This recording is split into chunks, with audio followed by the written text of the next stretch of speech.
Yeah. Yeah.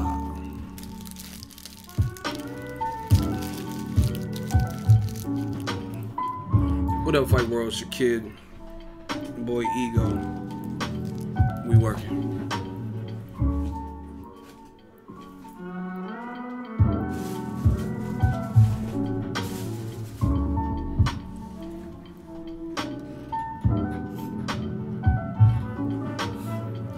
Yo, what up?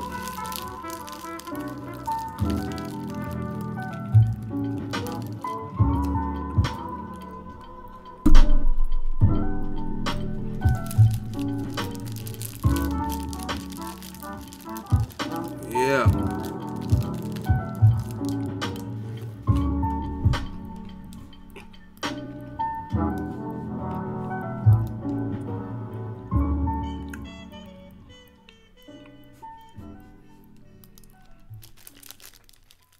Can y'all see this?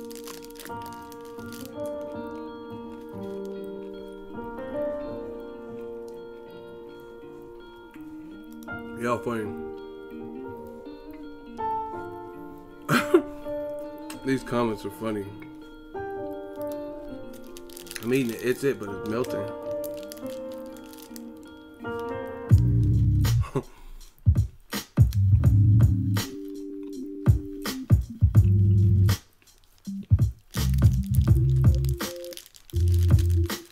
Should have left it in the freezer longer.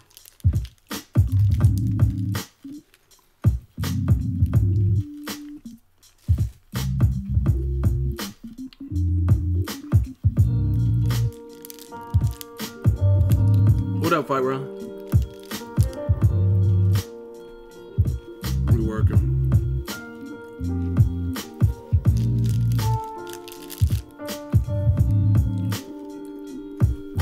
One second.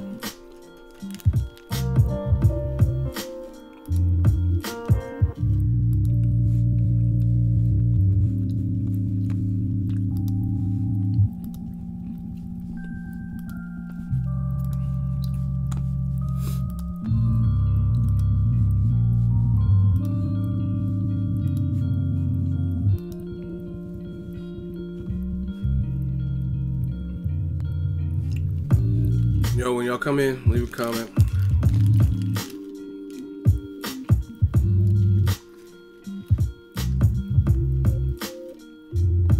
Smash the like button.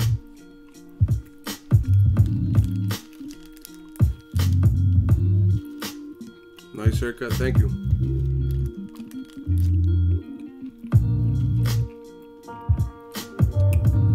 Mini Panda said nice haircut. Thank you. Yeah, I had to go low for the summer. I had to go low because it was getting too hot.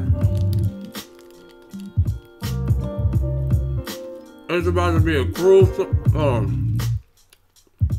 This is delicious.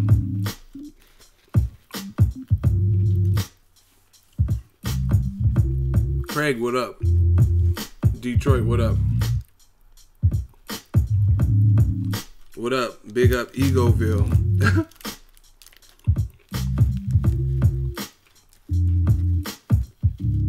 Yeah, they definitely need another boxing game. Those are fun.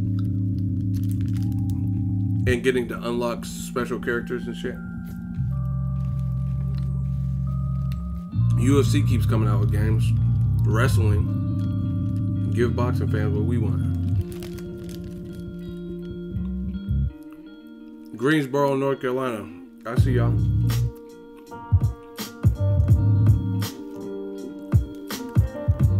Stockton up in this piece.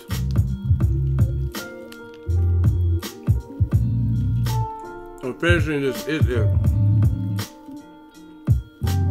is delicious. I didn't watch all of Jerwin and Costa's fight. I know the outcome though. How was it?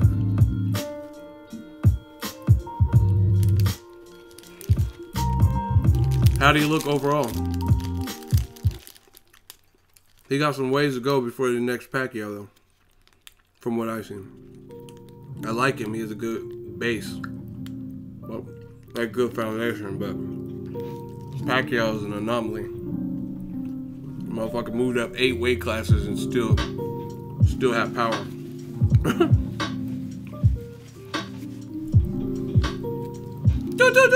Like, what the fuck?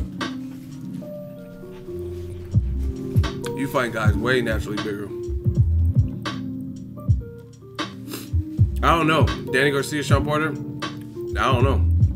I don't know who wins that. Because honestly, the reason I say that is because both guys, I really see them having a shot. That's going to be a fight depending on the game plan. You know what I mean? What type of mistakes you're making in there, what type of game plans and adjustment. That's one of those type of fights, which means it's a good fight. He was on that shit too. Who, Pacquiao? Motherfucker ain't had a knockout since 2009. That's crazy. I ain't one of the gossipers, so you ain't heard that from me. No, you haven't. Hey, I'm just saying he ain't knocked no one out since Cotto. But he was on a steady diet of knocking motherfuckers out or beating them the fuck up brutally. But hey, he's a legend. Does the winner of Danny Garcia Porter take Spence ASAP? Probably not. But it really depends on what type of fight. What if someone got a first round knockout? It's not that much wear and tear. Maybe you take Spence. But if it's a hard fought, grueling ass fight, then I doubt that they'll fight another potential grueling ass fight. Yo, I want to go see the Errol Spence fight. I got to figure out where to apply for the credentials because it's not on the typical sites that you apply for credentials. So I don't know if they just haven't put them up yet. But the fight, isn't it coming up? It's coming up in a minute. I need to figure this out. I definitely want to go. But it's not on any of the usual sites. Yeah, June 16th. They normally have it up by now. I gotta figure this out. I gotta reach out to some people. Listen, if you live in Dallas, Texas, go see that fucking fight. If you live anywhere near in the vicinity, like a 2-hour, 3-hour drive, you know Texas is big. Shit, even if you live 4 or 5 hour away, I don't know what's 4 or 5 hours away, but yeah, it's on Showtime.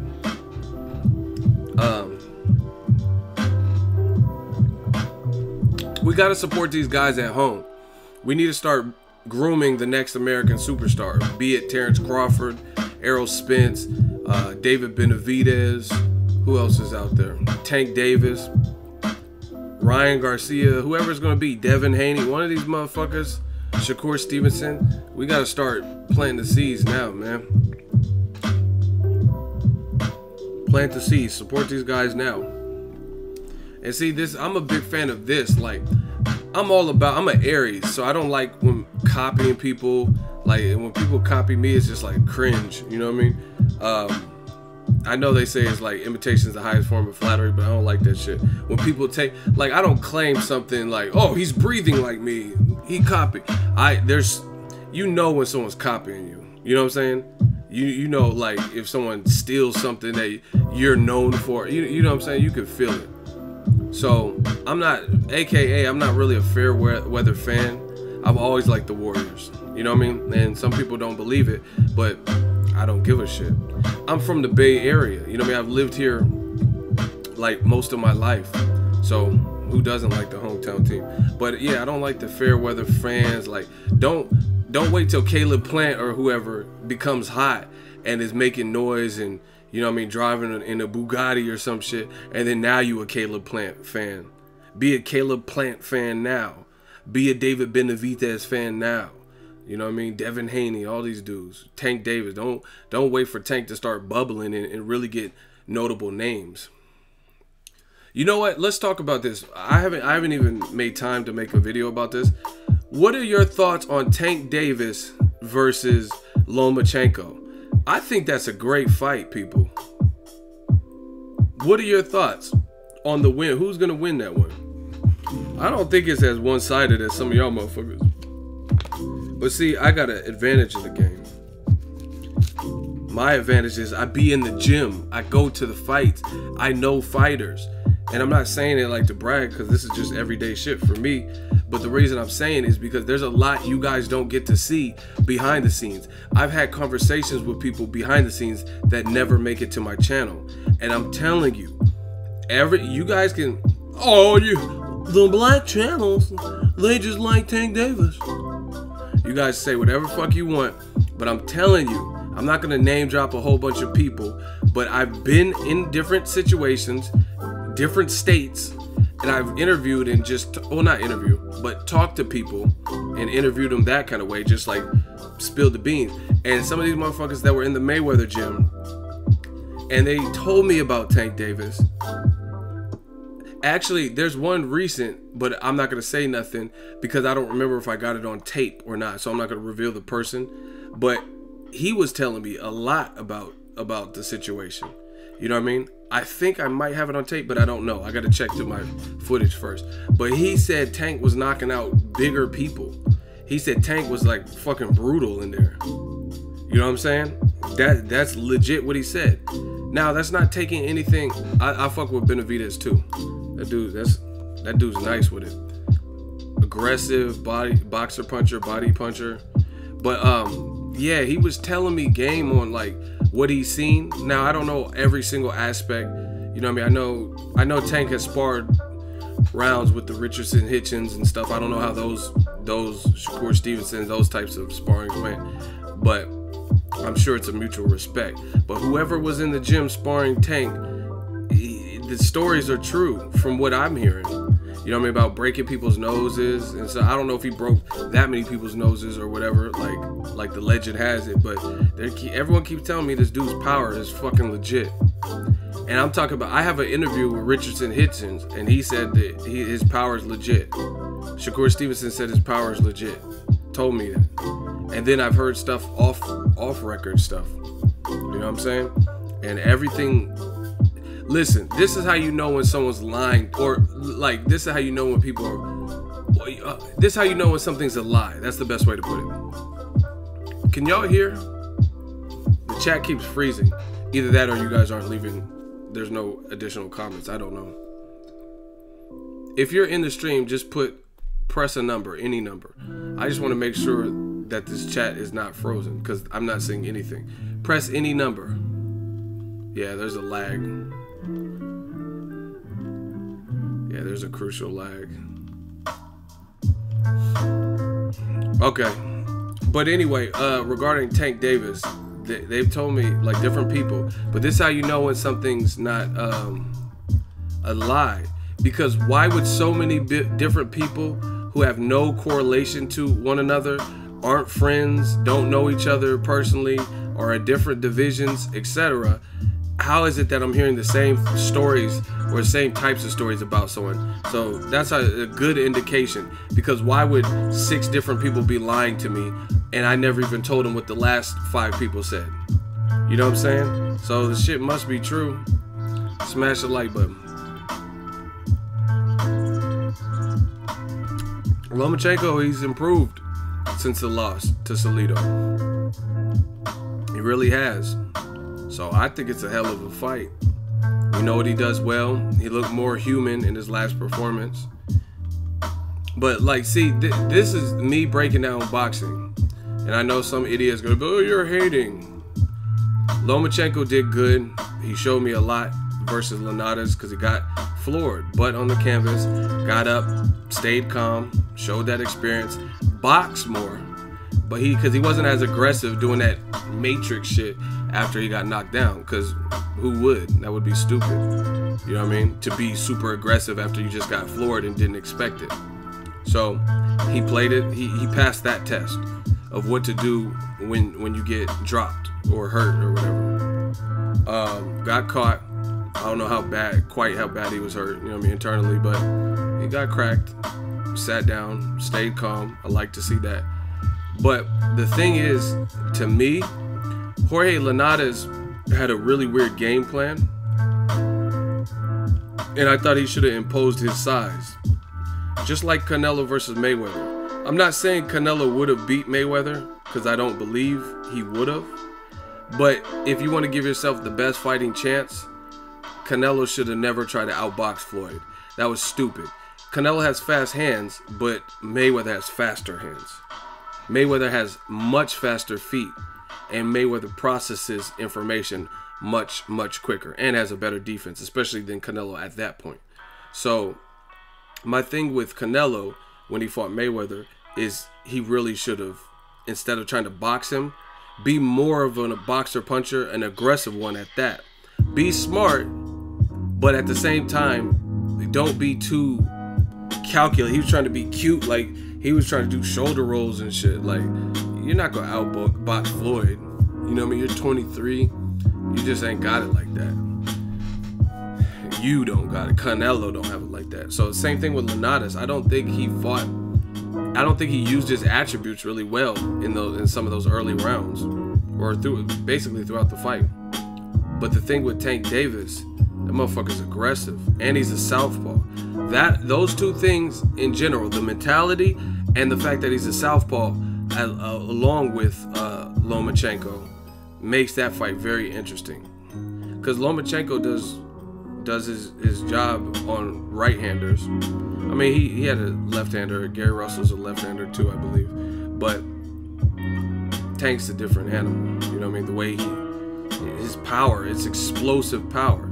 I'm telling you, if Lomachenko gets caught with some of that explosive shit, then it's not going to be how he expects it to be. From everything I've seen and what I've heard about Tank's power. You know what I'm saying? And some people say, oh, what about Tank at 135? Sometimes fighters do better. See, this is the thing. Tank, motherfuckers, what is he, like 23, 24 years old? So you can move up.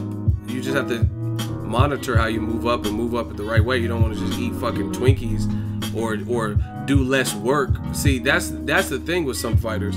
Some fighters think moving up is a vacation. I can eat like trash, or I don't have to get up and run 8 miles because I have less weight to lose. That's not what you do.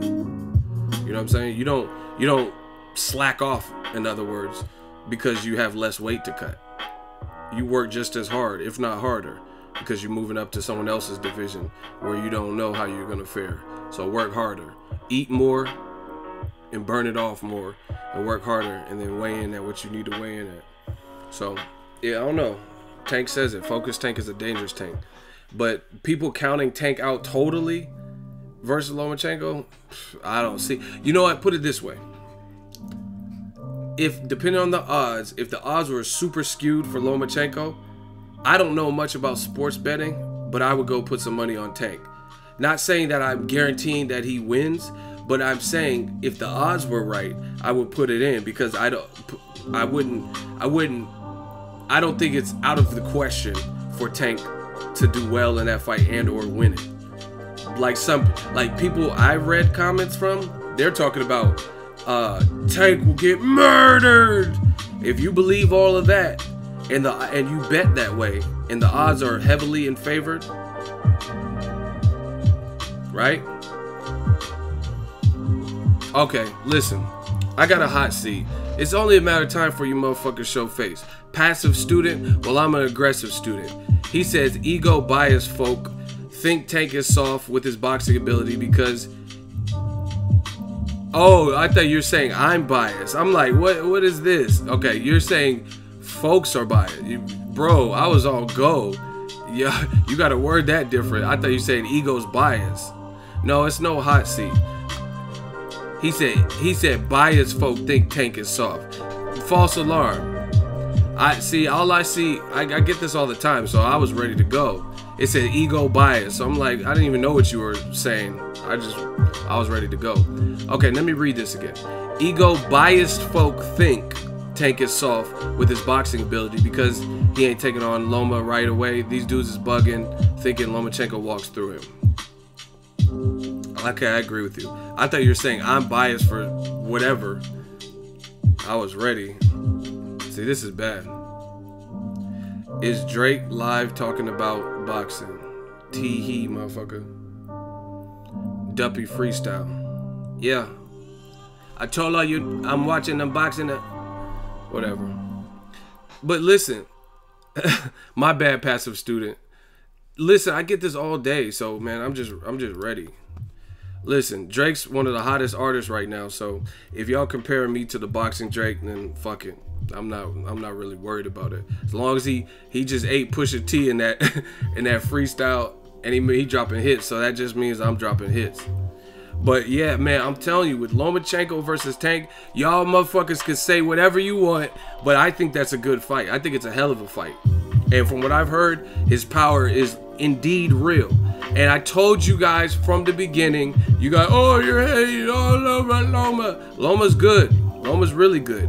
And with that performance over Linares, he should be moving up in people's brackets and in their pound for pound list, because that was a great performance. That was a great, you know what I mean, great fight, great performance, and take nothing away from him. But if you want pure boxing talk and you want perspective, I'm not gonna just get a, like, see, y'all motherfuckers, y'all want the type of boxing that caters to an individual fighter. You know what I'm saying? Pusha T and Kanye have a response to Drake.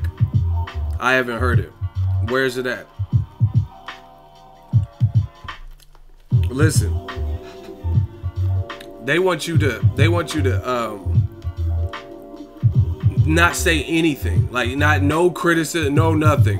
Just say, Lomachenko, we're not worthy. We're like, I'm just giving you my perspective. If you don't like it, then that's your problem. I told you, in my honest opinion, I don't think Lomachenko's power is what his record shows. Like, if I go to his record right now, it's gonna say his knockout percentage is probably like 82% or something. I don't think he's hitting like a true 82% knockout artist. He's a very good fighter, so he finds a way to frustrate you. But even look at Rigondeaux. Rigondeaux was getting bullied, but his face was clean. He never really even got knocked down. He kind of quit on the stool or whatever, right? Had that been Tank Davis landing the same amount of punches versus little Rigondeaux, then Rigondeaux would visibly be shaken up and or stopped.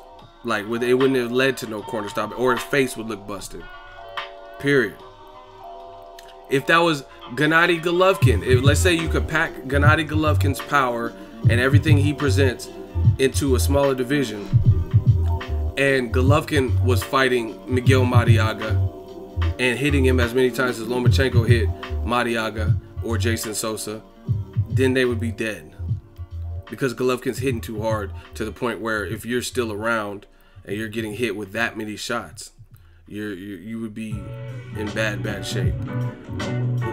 Or let it be Wilder.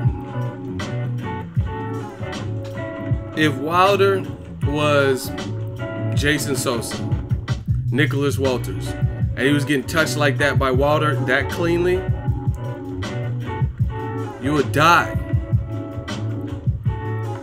Like Keanu Reeves said in Point Break,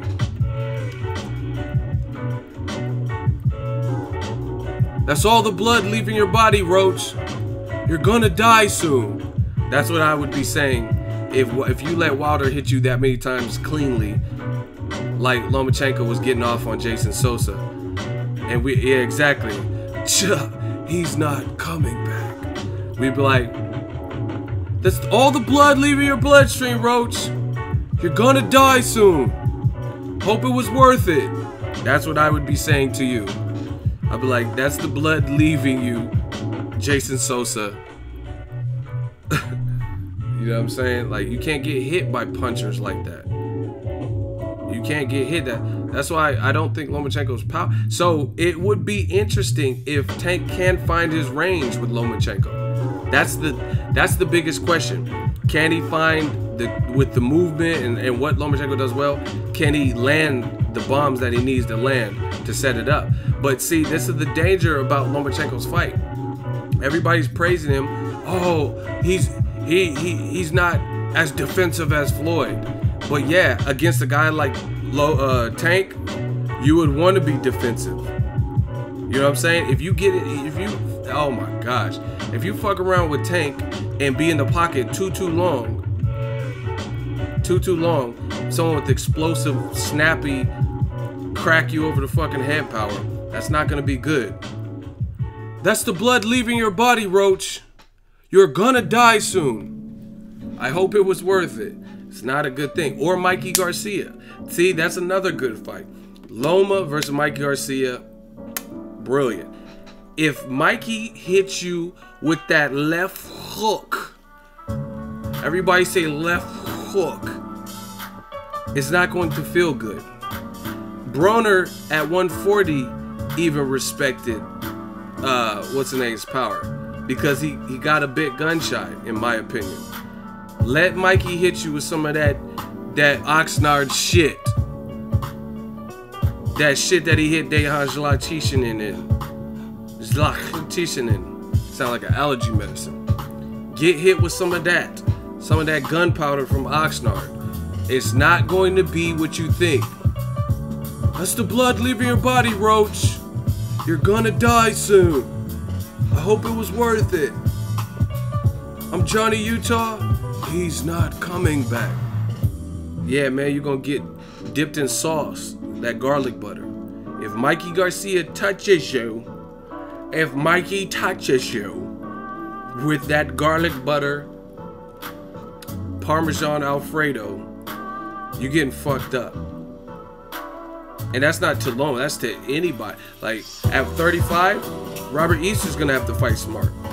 That's a good fight. Robert Easter, he got dropped by Comey, his glove touched or whatever. But Mikey, if Mikey hits you with that ooh-wop at lightweight, especially, that ooh-wop, that street sweeper, it's not a good look. So that's the thing with Lomachenko. He's exciting to watch, very entertaining. But if he lets one of these top... See, but this is the thing, people. It's not just about power. Nicholas Walters has power, but he's coming off a long layoff. And to me, I think guys like Mikey and Tank have probably more momentum and better experience. Mikey, I interviewed him years ago when he first turned champion. Shout out to Mike. And he was telling me all types of shit. He said he was sparring with Edwin Valero. Rest in peace. Legend. All knockouts. I think he was like 27-0, 27 knockouts. He had that crystal meth in his gloves. That, oh shit, that bath salts.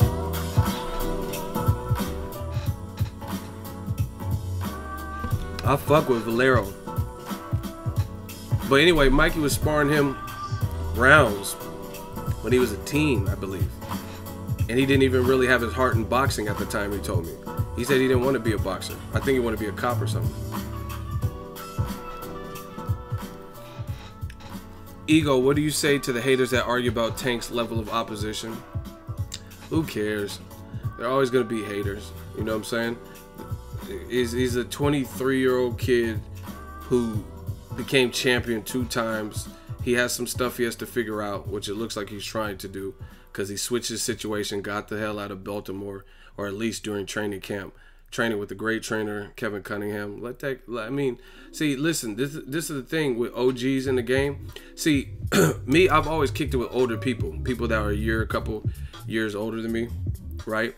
So I got a lot of OGs, and they give me the game. I don't know about everyone's situation. Not everyone has that. Tank Davis was a foster kid, so, you know what I mean? Maybe that. My parents are still married to this day.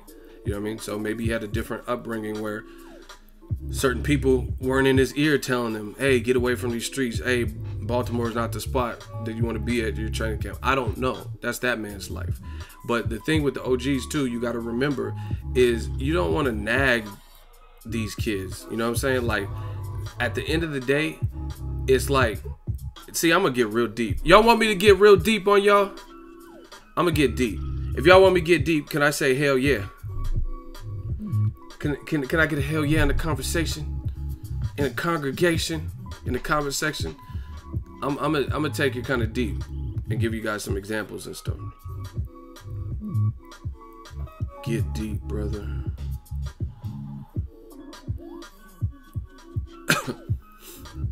Okay, so y'all ready? Y'all with me? Make sure y'all smash the like button. Shout out to my shooters, always holding it down. Well, this is the thing. You can't, as an OG, You gotta know it's like a fine line, because you'll end up turning away some of these young cats if you force everything on them all at once. You get what I'm saying? Like, if you try to force, if I'm like, Tank Davis, leave Baltimore, you can't go back, and you know what I mean? No one likes that type of restriction. See, listen, like, even on a dating level, if you're just meeting a girl, not someone you married to or something, but if you're just meeting a girl, I'm gonna teach y'all some alpha male shit, alpha ego. Let's get it.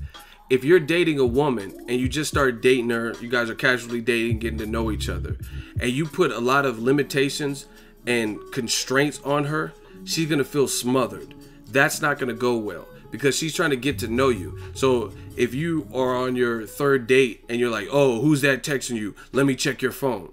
She'd be like, what the fuck? Because nobody is gonna want to be, I mean, and you would feel the same way. You're on the third date with the bitch and she's like, who's texting you? And all in your business. You know what I mean? Most people would not deal with that. They would not like that. They would feel smothered. Like, where you get off trying to go through my phone? We're on a third date trying to get to know each other. You know what I'm saying? So as OGs, you got to realize that with guys like Tank Davis. He's 23. He's going to have to make, I can't just, I'm older than Tank. So I could just tell him everything he's doing wrong. I could say, oh, you fucked up and da-da-da. But different people learn differently. And you can't force, just because I'm more mature or at a level of maturity because of my age and me going through it. Because when I was 23, I was going through the same bullshit he's going through. Maybe even worse. You know what I mean? I don't know. I was doing all types of weird shit. Not weird, but you know what I mean? Putting myself in positions with certain crowds, or going out to a club and there's a shooting and then motherfuckers is like trying to see where the action's at. You know what I mean? There's all types of shit that go down in the Bay Area. So you can't force feed people. That's what I'm trying to say. You can't force feed people, and some of the bumps and bruises along the way, they have to go through their own way. They have to learn their own way. You know what I mean? I can't just say, Tank, no, you're doing everything wrong. You know what I mean? It's not gonna work like that. No matter how much you disagree with it. You know what I mean? It's just like music.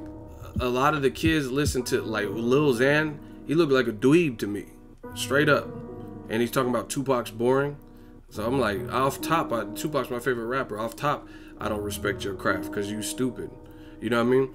But I'm not gonna go to no middle school where they might fuck with him and tell them not to listen to him. You know what I mean? Because then that just doesn't come off right. So at the end of the day, Tank is young. He's gonna have to go through some bumps and bruises and roadblocks and different things. Like Broner, when he remember Broner when he was 23, 24, moving up, super ambitious, moving up all these. He moved up from 35 and fought Paulie Malignaggi, a champion. And then he's like, oh, I'm gonna let the fans pick my next fight. And then they're like, okay, motherfucker, we pick Maidana. And Broner, to his credit, he fought Maidana. He lost and got tore up by Maidana. He actually did good in the end, but he showed heart. But, you know what I mean, ultimately he lost. But he had to go through that loss and live in a certain way to see how many people jumped off the bandwagon when he took that L, making fun of him. You know, I'm sure they see it all. Like, imagine somebody that you think is cool with you, and then a boxing page or something on Instagram post a funny meme of Broner getting knocked down or something, and then they like it. And you'd be like, damn, I thought you was cool with me.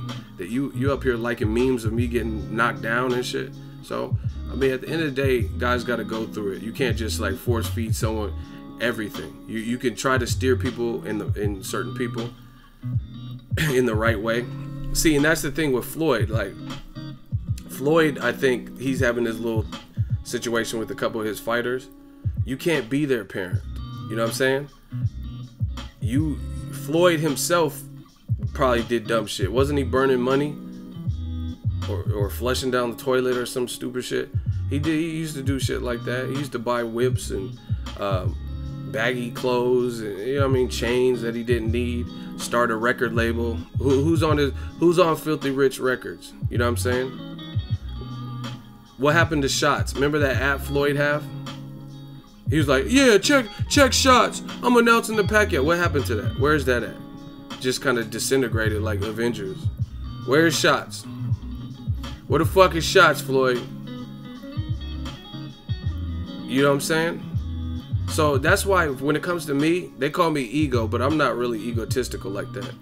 Sometimes I fuck around with y'all and stuff, but I truly am not like that. You know what I mean? 'Cause I don't just sit around judging people, because at the end of the day, we all go through it. We all make our own independent mistakes. You feel what I'm saying? Like Floyd had investments like shots. Where's that at? Where's that at? You know what I mean? Probably didn't work out, so he pulled the plug on it. You get what I'm saying?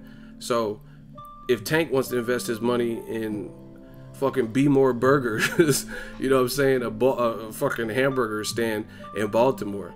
Floyd can't just, no, don't do that. Focus on being a fight, you know what I'm saying? Because everybody got to make mistakes. So it's a fine line. You got to steer your people in the right direction. If you see them doing something that's definitely going to put them in jail ASAPolous, then yeah, you could jump in and intervene. Like, hey, you living crazy, bro.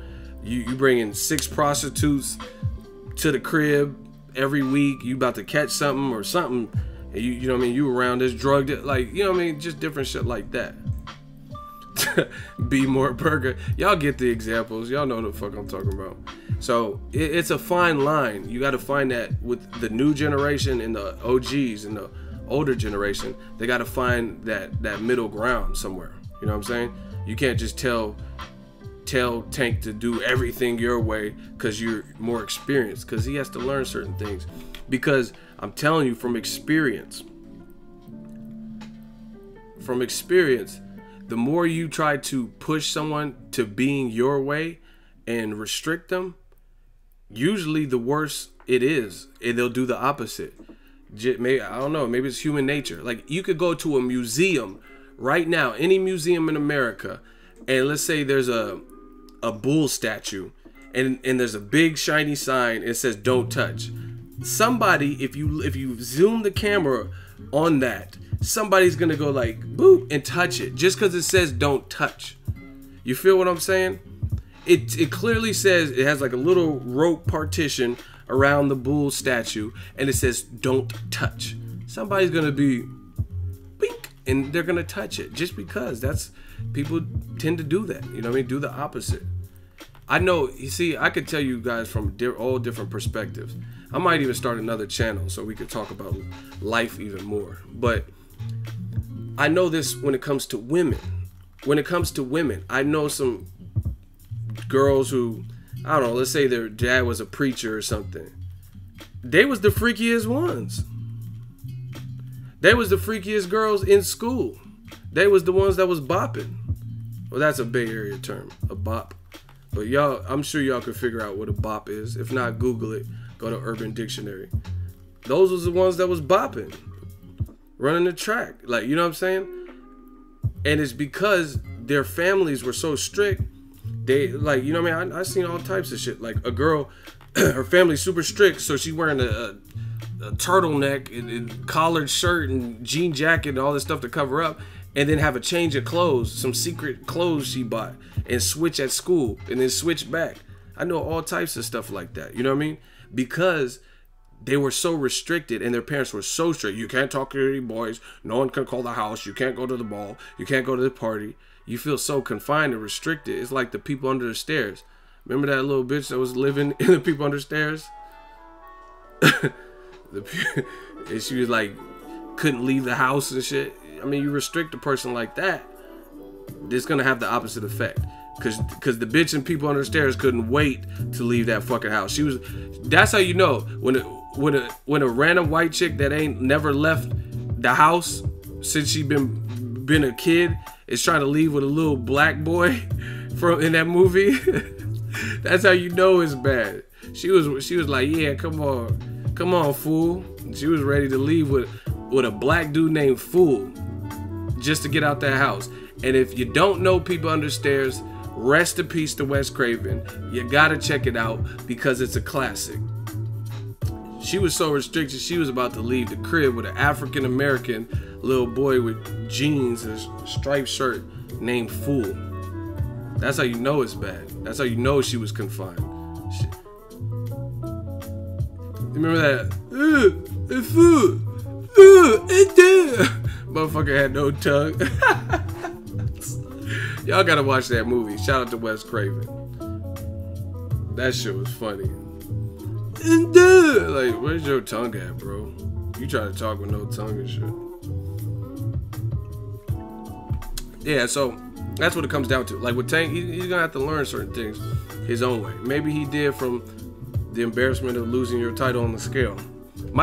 See, and this is the thing. This is how you know. This is where the racism comes in from fans. Mikey Garcia lost his title on the scale before. You know what I'm saying? But some of those people, no, some people act like that never even happened. You know what I'm saying? Some people act like he never lost it.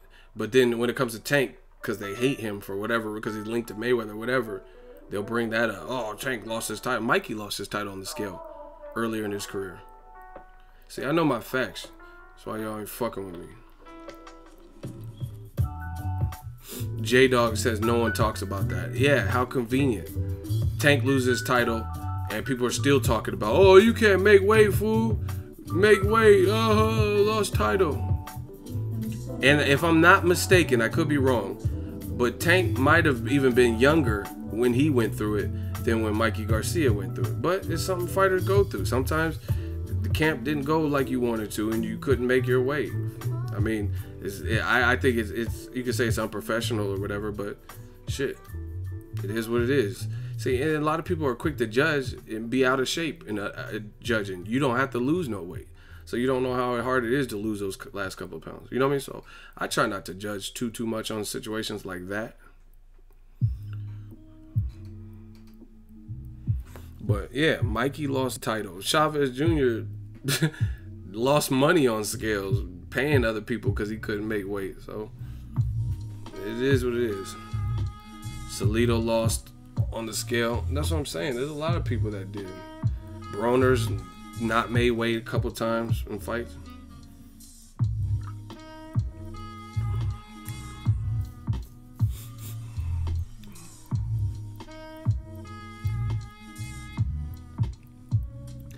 Hey, Desawa, you're tripping.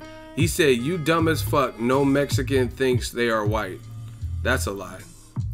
See, you guys got to understand culture. That's a lie. There are some.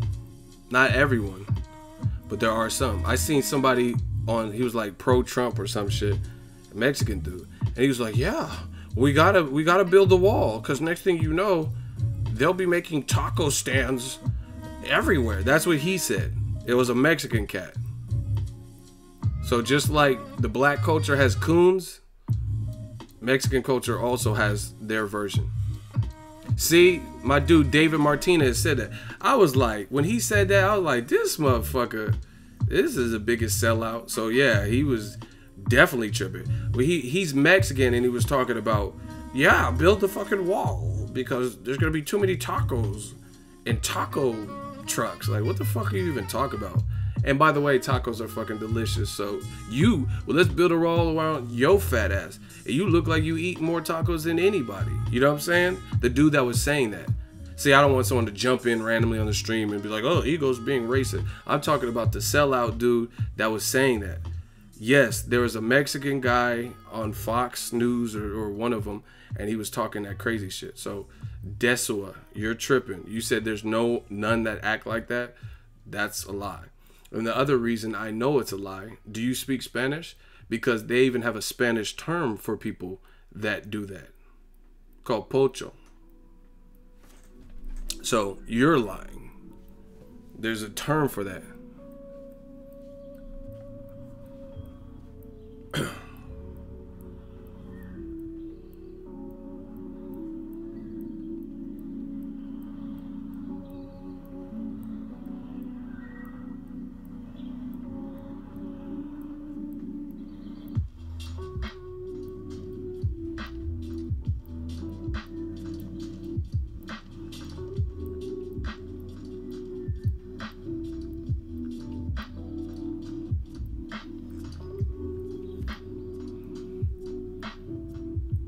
That's what. Look it up. Type Google Pocho. You know what I'm saying? There's definitely terms. But anyway, I speak Spanish. Racism is never gonna end. Yeah, that's unfortunate. But anyway, I think Lomachenko versus Tank is a good fight. About Joshua, let's talk about Joshua Wilder. What co-main event? The UK dude, the knockout. I forgot his name off the top of my head.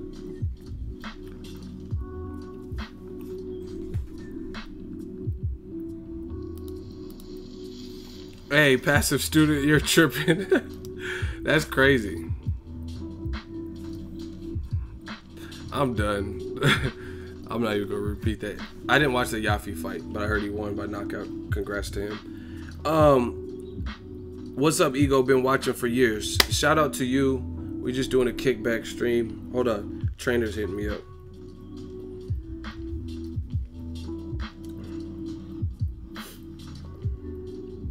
Oh wow, man, that's crazy. Listen, I'll talk about Garcia Porter. But hold on, I gotta talk about this Joshua Wilder. That's the main title of the video. Joshua Wilder, I don't know. Because now it's a chance it could happen next. But the thing is this, you're getting close to that deadline. Yeah, you're getting close to the deadline. Because they're talking about September. It's almost the end of May. And where there's no announcement that the fight is happening. So you have June, July, and August, and then it's the fight month. So usually you would prefer like 3 months to plan a fight like that. You know what I'm saying? So it's teetering right on the cusp of needing to know who the fuck Joshua's fighting and if it's going to be Wilder next. I hope it is, because that's the fight everyone's craving. Make sure y'all smash the like button. We just working, a little light work. Listen, Ego, you kind of look Puerto Rican. I'm everything. I'm every race.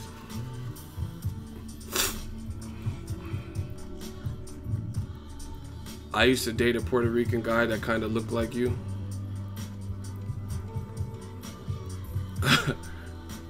So he must have been the man then. Anyway, yeah, Joshua got to fight. He got to fight Wilder. And see, this is the beautiful thing about it. Now we're at the point where it's like, we're at the point where we get to see who said what and if they were serious about it. It's right about that time. Right about now. Like a funk soul brother. Check it out now. We right there. Because everything that's been said for the last couple months, now in the next 2, 3, 4 maybe weeks, because they're right on the cusp of if you're fighting next in September, you're gonna want a good 3 months to prepare, because you probably want, if you're fighting Wilder, you probably have to do a press tour of some sort, and then training camps 8 to 10 weeks. So you're gonna need to fucking know your promotion, figure out the venue shit. Venues need to know, you know what I'm saying? So we're gonna see real soon what is what and who's who and who said what and what they meant. Joshua's saying he doesn't want to fight Povetkin next. So don't fight him next. Fight Wilder. You got offered $50 million and you're willing to take $20 million less to fight in the UK? Unheard of. I had never heard of no shit like that. I wouldn't do that. Like, listen, okay. Listen. If I got, like, if someone said if someone, like, let's say someone paid me to cover a fight. This is just simple business. Let's say, okay, Crawford Horn and Leo Santa Cruz Abner Mares is on the same day. It's on the same exact day. Let's say I work for somebody else that was going to pay me to cover the fight. And they said, and hypothetically, let's say Leo Santa Cruz Abner Mares was on the East Coast. And then Crawford was still in Vegas where it's at. And they said, I'm going to give you, this, I'm just throwing out a fake proposal. The fights are on the same night. They said they were going to give me $20,000 to cover Leo Santa Cruz Abner Mares on the East Coast, knowing that my home base is in California. They're going to give me $20,000 to go to the East Coast to cover that fight. Or I could cover the West Coast fight and get $4,000, $5,000. Honestly, what do you think I would take? They're both solid. They're both good fight. You know what I'm saying? So what do you think I would take? Honestly.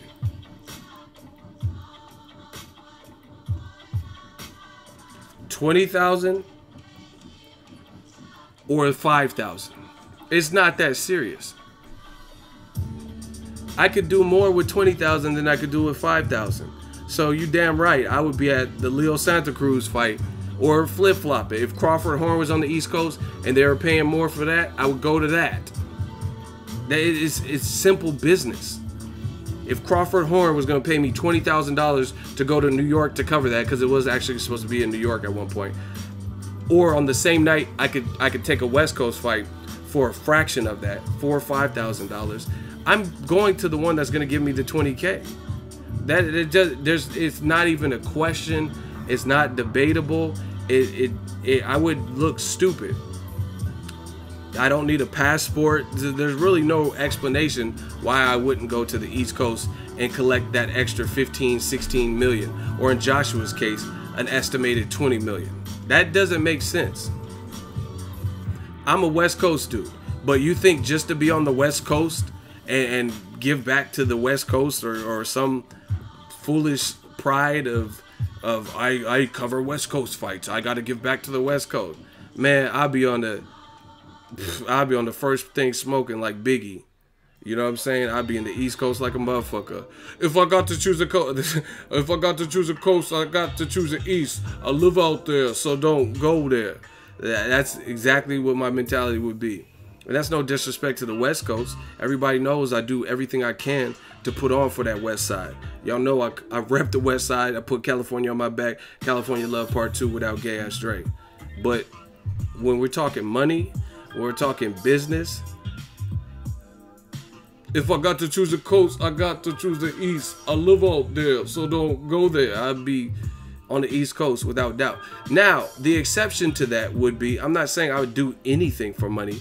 Like, I'm not gonna do like Simon Rex. He did a gay porno for money because he was like broke, but allegedly he's not. So I'm not saying I would do some wild against like my values as a human or as a person or my sexual preference. I'm not doing all that. But to just cover a fight and I gotta cover some, it's work regardless. And we're talking about work here. You know what I'm saying? We're not talking about worship the devil or something like that you don't believe in. You know what I'm saying? And so it's not nothing sacrilegious or shoot one of your family members or something silly. This is something you would have to do either way. Yeah, MTV VJ dude, Simon Rex, he did something like gay porno or something. But yeah, that's the Yusuf Mack did it too, the boxer. So that stay on your record. Shout out to the gays that watch my channel. But I'm just saying, if that's not your thing, if you're trying to say I'm a heterosexual male, you know what I'm saying, I'm straight, that stays on your record. You know what I'm saying? Like, you know how certain thing you get a DUI, and I never had a DUI, but you get a DUI to drop off after a certain. You do gay for pay? That's what y'all calling it? Okay. Gay for pay? Like, that stay on your record. That ain't no drop off to that. That ain't like, oh, now I was just going through a phase. Oh, man, you see, my rent was due. I had to suck a couple dick. You know, rent. They put the eviction. Like, there's no.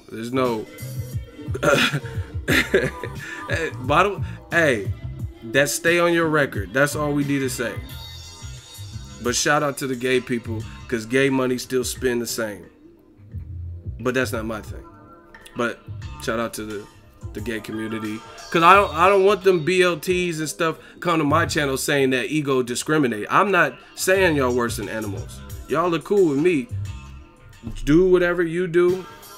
I do what I do, and we all good. You could be a boxing fan. We could talk boxing. Cool. But, yeah, I'm just saying, the shit stay on your record. You can't just... that don't just get expunged. Yeah, it was back when I was in college. I was... like, no. There ain't no phase for that. You know what I'm saying? It ain't like you went through an emo phase or some shit. Ain't no stopping. I don't stop. Can't stop, won't stop. These comments are so funny. ABC won't get me. I don't have no problem with nobody. They ain't gonna come for me. I'm just telling you what it is.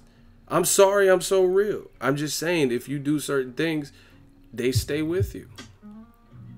Yusuf Mack. You can't just drop it off your record like people forget. Remember that one time you and Alan went to the room? He had the tight little red. No, there's no comeback for that. Like you just that's what you about. That's cool. This is what you do. But anyway, I don't even remember what we were talking about. That Simon Rex shit threw me all the way off. What was he talking about? For the record, Yusuf Mack is bisexual. That certain things don't drop off your record. Someone said De La Hoya and the utensil. That's certain things. I'm gonna say it again. Certain things do not drop off your record. That's just what it is. Certain things. You remember the movie Superbad? And he was like, people don't forget. Certain things don't drop off your record. Hey, Cass is a fool. I'm trying not to laugh at these comments. Oh my god. Oh my god. This shit is so funny.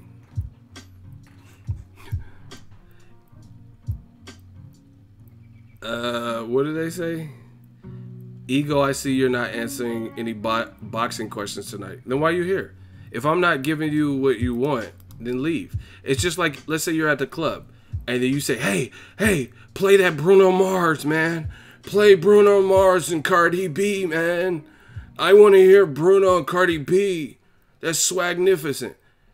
And the DJ's still not spinning Bruno Mars and Cardi B. You gonna stay at that club? Or you gonna go to the club that's playing some Bruno Mars and Cardi B? What are you gonna do?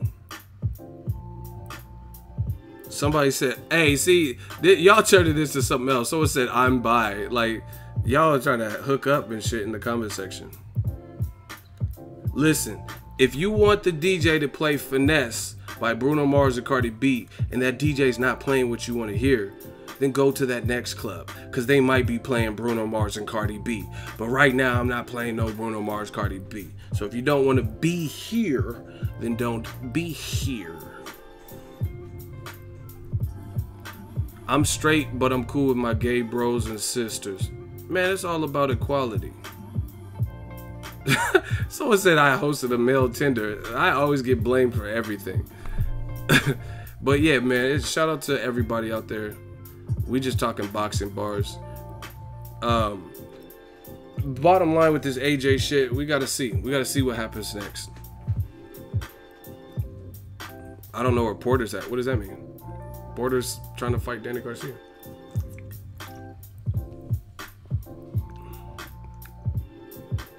Look at True Measure. Take off the shades, bro. Let me see your eyes. Y'all some weirdos, man. Why are y'all so fixated with me? Like, see, and then when I venture off and have an analogy, then y'all say, get back to boxing, god damn it. And then y'all always be like, take off your glasses, Ego. This is bullshit. Every time I come to your stream, get it come? Like, ill. Every time I come to your streams, your beard looks different and you won't take off. You will not remove the glasses. Netta says your haircut is cute, Ego. If you're a female, thank you. You said your boyfriend was Puerto Rican, so I'm assuming, unless you're a catfish, that you're really a female. So shout out to you. Shout out to all the sweethearts out there that like boxing. But anyway, Joshua Wilder is the best fight that could be made. And I'm telling you, if Joshua fights Povetkin in Russia for anything under $50 million, then everything he says is now out the window. That instantly does not make sense, because the whole thing that the protectors are clinging on to now is you turned down $50 million because you wanted home court UK advantage. So if you fight in Russia, which is really borderlining Europe and Asia, and most people, I would think, say it's considered more of Asia, even though I don't think Russia, it's one of those technicalities. You know what I'm saying? Once again, guys care about my eyes. Ego probably high as fuck. Eyes bloodshot. Okay. Even though I don't smoke.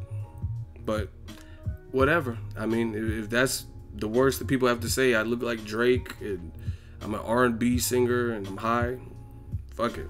As long as the channel's popping. As long as we get in this bag. But yeah, man, if Joshua goes in there into Russia and fights, then everything he just said about why he doesn't want to fight Wilder for $50 million, out the window. You can no longer use that. How can you use that?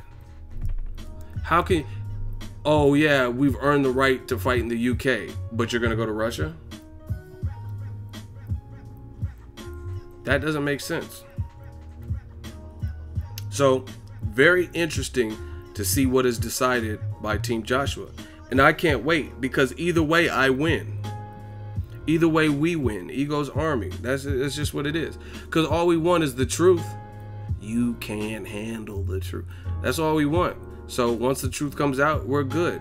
So we know what it is. We just like Keith Thurman. Remember when I first started talking about Errol Spence being a good fight for Keith Thurman?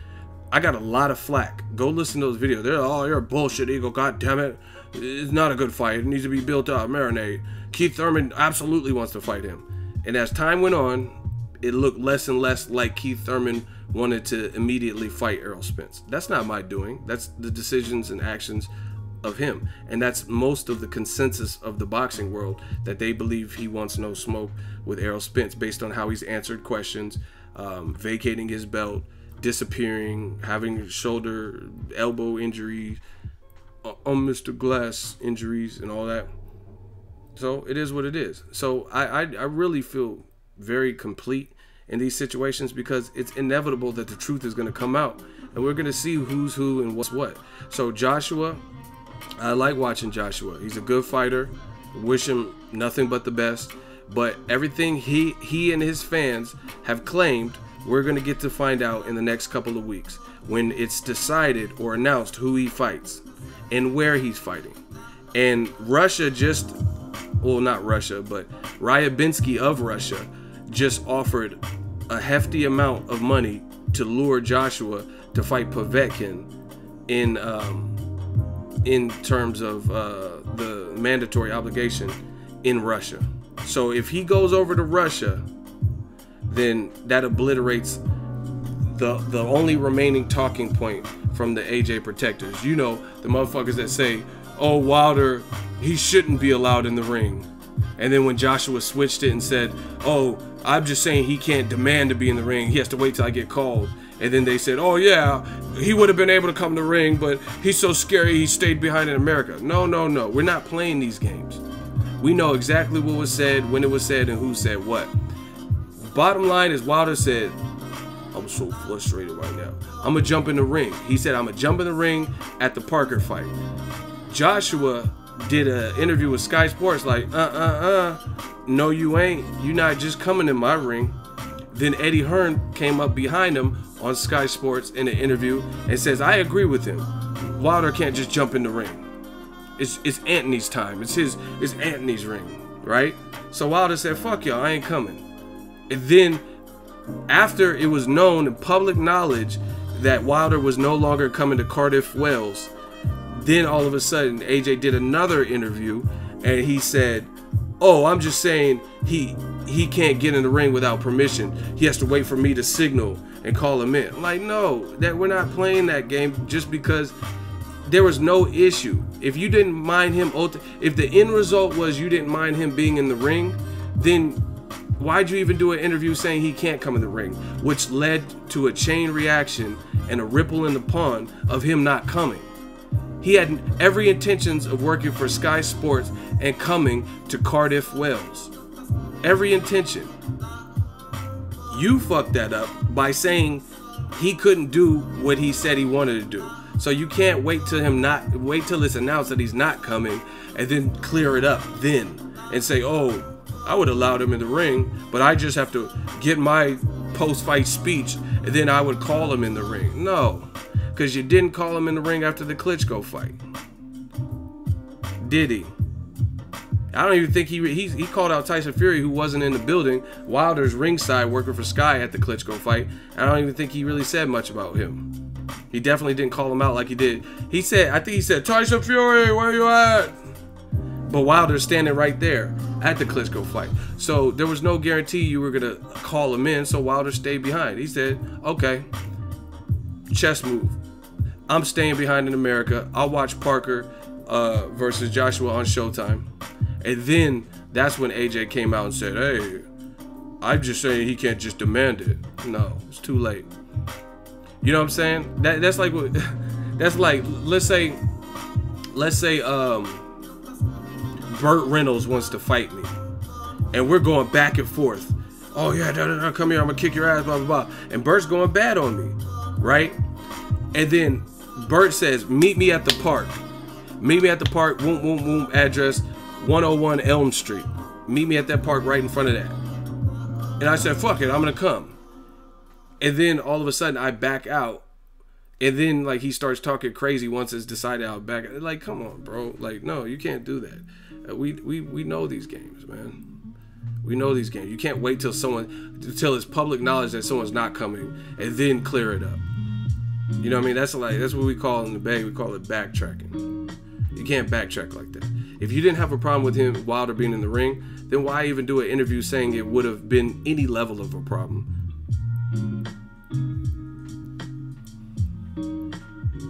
You know what I mean? Why make it an issue when it wasn't really an issue? Let me see what my shooter J-Dog talking about, because he always has insightful things to say. I know it was the theme for last year, but 2018 has also been a terrible year for casuals. It really has, and it's gonna get worse. I told you, everybody put hashtag cruel summer. It's about to be a cruel summer. Summer 18. Listen, Eagle Army, we don't have to worry about it because we want the best, right? But all you other motherfuckers, it's gonna be a cruel summer for y'all. We're not worried about it. Over here, new media, we not worried. Cruel summer. That's just what it is. Because you can't get along with Eagle's Army. You can't sit with us. You can't sit with us. You know what I mean? And you can't just spout off bullshit like that dude in the earlier live stream. He's like, oh, Eagle's so biased. And then I put him on the spot, hot seat, nothing. He had nothing for me, no explanation. Start talking about the black channels. They only like their black fighters. They just like the blackies. Like, what? We talking about Wilder and Joshua. You talking about the black channels. What are you talking about? You know what I'm saying? What's up, bro? Watching from Cali. Shout out to Cali. The black channels, they don't like the white fighters. They just want to talk about blacks in Wakanda. What is so special about Wakanda? And why is it Wakanda forever? Like, what the fuck are you even talking about? Why is it Wakanda forever? That's a fucking movie. What are you? They put up the X like this. That means they're trying to X us out. They want to X out all Caucasian fighters. Like, what the fuck are you talking about, bro? X out Caucasian fighters. Yeah, Wakanda forever. You threw up the X. That means you want to X us out, just like your girlfriend, your ex-girlfriend. Like ex-girlfriend, exes. Like, what are you talking about, bro? Y'all sound stupid as fuck. talking about like this is this stupid rhetoric. I'm just gonna say it. I'm just gonna say it like outright to y'all. Some people are acting like there's so many people out to get the Caucasian fighter. Oh, you're so threatened by the Caucasian fighter. There are not even that many Caucasian in prime fighters to even be threatened by that are at the top of the food chain in each division. So why, you know what I mean, when you see a Lomachenko, you see a Golovkin, a Caleb Plant, that's cool. Nobody's sweating that. You know what I mean? If Tommy Morrison's son turns out to do something at the heavyweight division, why would black people be threatened by the emergence of some good Caucasian fighters like Kovalev? He's good. Lomachenko, he's good. What, you know how many black fighters are good? You know how many Mexican fighters are good? Why do you think these minorities are just so threatened by that? You know what I'm saying? Caleb Plant's my dog. You know what I'm saying? And I'm not, see, this is people, anytime you bring up race, they immediately like, oh, why are you making about the race? Because race makes people uncomfortable. But my whole point is this: there's good fighters from all walks, all creeds, all walks of life. But I'm talking about old media and stuff making it as if the black channels, they never want to give whites credit. Like, why do you think the black channels don't want to give whites credit? Why? Where would this even come from? It's not even like, okay, let's play a game. Let's play a game. Right? Let's go division by division and we'll name how many top shelf white fighters are in that division. Y'all want to play this game? Y'all want to play the race game? Since y'all always bring up race, do y'all want to play the race game? We'll just, this is off the top of our head. There's no right or wrong. Y'all want to play the race game? Okay. How many likes we got? We need more likes if y'all want to play the race game. You waste my time with this race bullshit. If y'all want to play? Okay. And we gonna see, like, people, the black channel, they hate white fighters. What are you talking about?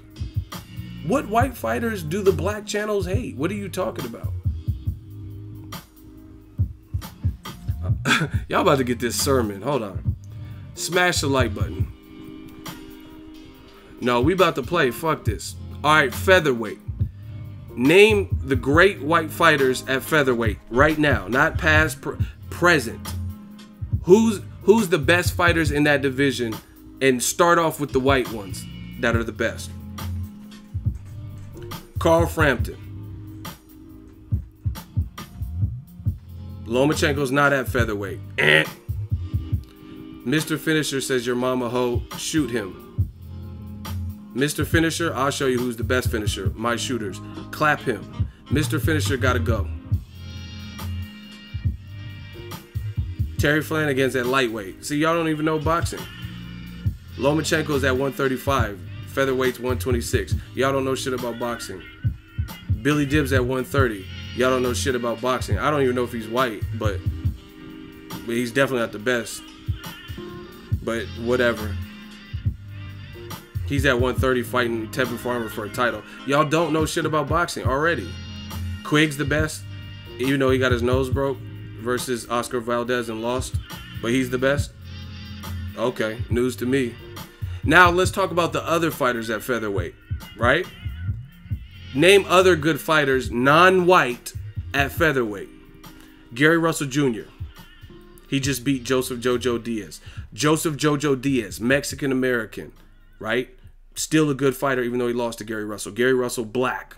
The black channels, right? Oscar Valdez, Mexican. Mexican-American. Leo Santa Cruz, Mexican. Mexican-American. Abner Mares, Mexican. Mexican-American. Lee Selby just got his ass kicked. And I don't know what race he is, to be honest. But he just lost. Warrington beat him. And I wouldn't say he's the best because he only has one real. So, what are y'all talking about with this? The black channels. You guys said, we talked about the featherweight division, right? And y'all named Carl Frampton and a bunch of motherfuckers who don't fight at featherweight. Right? You're a Loma. He's not at featherweight. What about, so where's the threat? Why, like, everyone, the black channels are threatened only because of Carl Frampton, who already lost to Leo Santa Cruz, who I think would lose if he fights Gary Russell. So what are y'all really telling? Let's move up to, y'all want to do lightweight? Y'all want to do lightweight or welterweight? The fans run the channel. We gonna see who feels a type of way or whatever the fuck they talking about. Gary Russell would smoke Frampton. See? So why would the black, okay, so Gary Russell, okay, just hypothetically, this is what the racists are saying. The black channels are so threatened by the emergence of white fighters. But then the comment just said Gary Russell, a black fighter, would smoke Frampton. So why would black people, since that's what you feel threatened over Frampton being good? Get a cool cut. Let's look at lightweight. Who are the best guys at lightweight? Start with the white fighters. Since y'all want to play this race game, and I'm talking about the racists, we're going to play the game. Name the best white fighters at lightweight. Luke Campbell, who got his ass kicked by Jorge Linares. He's still a good fighter though, but he lost to Linares, who lost to Lomachenko.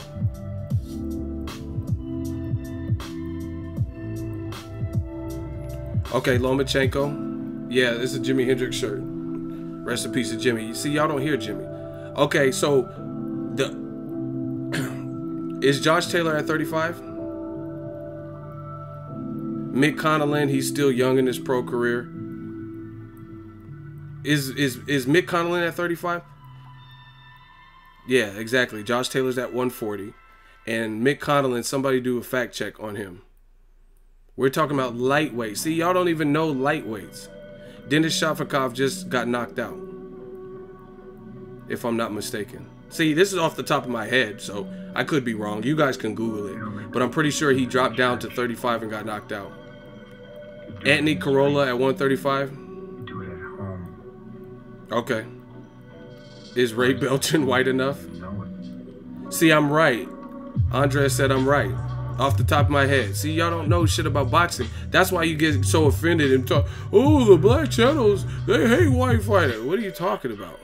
And Anthony Corolla lost to Jorge Linares, as did Luke Campbell. So are we really going to say they're the best in the division when they just lost to a guy that lost to the guy? Right? They both lost to Jorge Linares, who lost to Lomachenko. So that's one. You could say Lomachenko is definitely one of the best at lightweight. But then the other fighters that are top level fighters at lightweight are who? Mikey Garcia, Mexican American. Robert Easter Jr., Mexican American. Right? What's in Richard Comey? I think he's up there. He should be in the top 10. Black Ghana fighter. Do you get what I'm saying? So it's like, what are you guys talking about? Like, oh, everyone just hates Lomachenko. Like, you guys say, oh, the black channels hate white fighters. Why would they feel threatened? Let's look at welterweight. We'll do two more divisions, welterweight and heavyweight. Name the best fighters at welterweight. Start with the white fighters. Start with the white fighter that you feel it. See, and this is the thing. This puts it in perspective. You only give credit to black fighters. Okay, so what is the best white fighter at 147? Jeff Horn. Someone said Chris Algieri. Okay. No, white fighter. Just talk about the white. Just talk about Danny. Talk about the white fighter. No, talk about the white fighters. So y'all said Joe Horn, Jeff Horn. Y'all making up fighters. Joe Horn. Who the fuck is that? Star-Lord. Okay. So Jeff Horn and Chris Algieri, the best white fighters.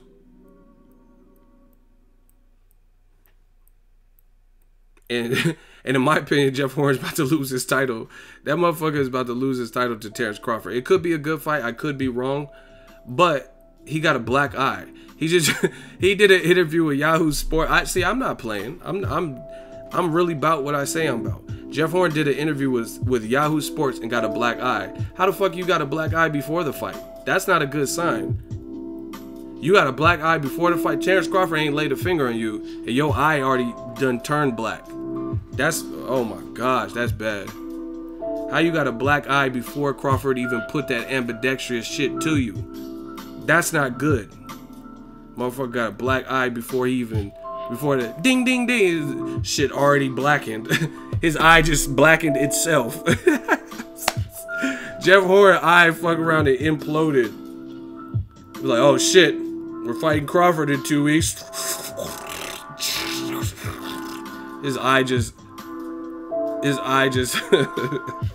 blackened itself. Oh shit, Crawford's coming. Okay. Now let's name any other nationality that's good at welterweight other than white at welterweight. Y'all said Chris Algieri, who ain't fought since Amir Khan fight. I don't know. Amir Khan's a good fighter, Pakistani descent. Errol Spence, black, African American, black American. Danny Garcia, Puerto Rican American. Keith Thurman, he's black and white, so half of him, but he's on the side. Saddam Ali, he's Yemen. Who else is there? Sean Porter, black. Jesse Vargas, Mexican American. So this is what I'm saying. Like, people, oh, you only talk about black fighter. I've talked about all those guys that we just named. It's not my fault if minorities happen to consume the best of those divisions. How is that my fault? Biracial mean black. Ugas, who's Cuban. You know what I mean? Broner, who's black. That's what I'm saying. So, like, how is this my fault? Jamal James, who knocked out Diego Chavez. See, I know my shit. I know who y'all talking about. I know when y'all talking about them. Okay, thank you. Shooters, stand down. Nobody clap, because he's going to get what he got coming. Triple G said, Triple G best of all time. Thinks they can fuck with me, and your name is Triple G best of all time. We know what that's about. You're in the hot seat, my friend. It says ego. Admit it, you can't stand seeing white fighters on top, and you always hoping for a black fighter to end their streak. Give me an example of this. We just went through each division, and by race. We went through each division by race, and we named who was who in the division. So please elaborate, enlighten us. Listen, I'm doing double strikes. If you put something stupid, you're getting 2 strikes off the bat. So please be cautious, be clear, because I don't have time today, because I'm not going to be on here all day. You're getting 2 strikes, because I'm not going to go all day. If your first comment doesn't answer the question, or if it's some dumb shit, you're getting 2 strikes. It's a 2-for-1 Sunday. 2 for the price of 1. So Triple G is the best fighter of all time, or the greatest, or whatever your name is. Explain. That's all you have to do. And if it's not an answer, or if it's some dumb shit, you're getting 2 strikes. 2 for the price of 1. We're having a 2-for-1 Sunday. Go. Explain what you just said. That I admit it, I can't stand to see white fighters unite, or whatever the fuck you talking about. Daryl said, get the strap. That's how you know it's bad.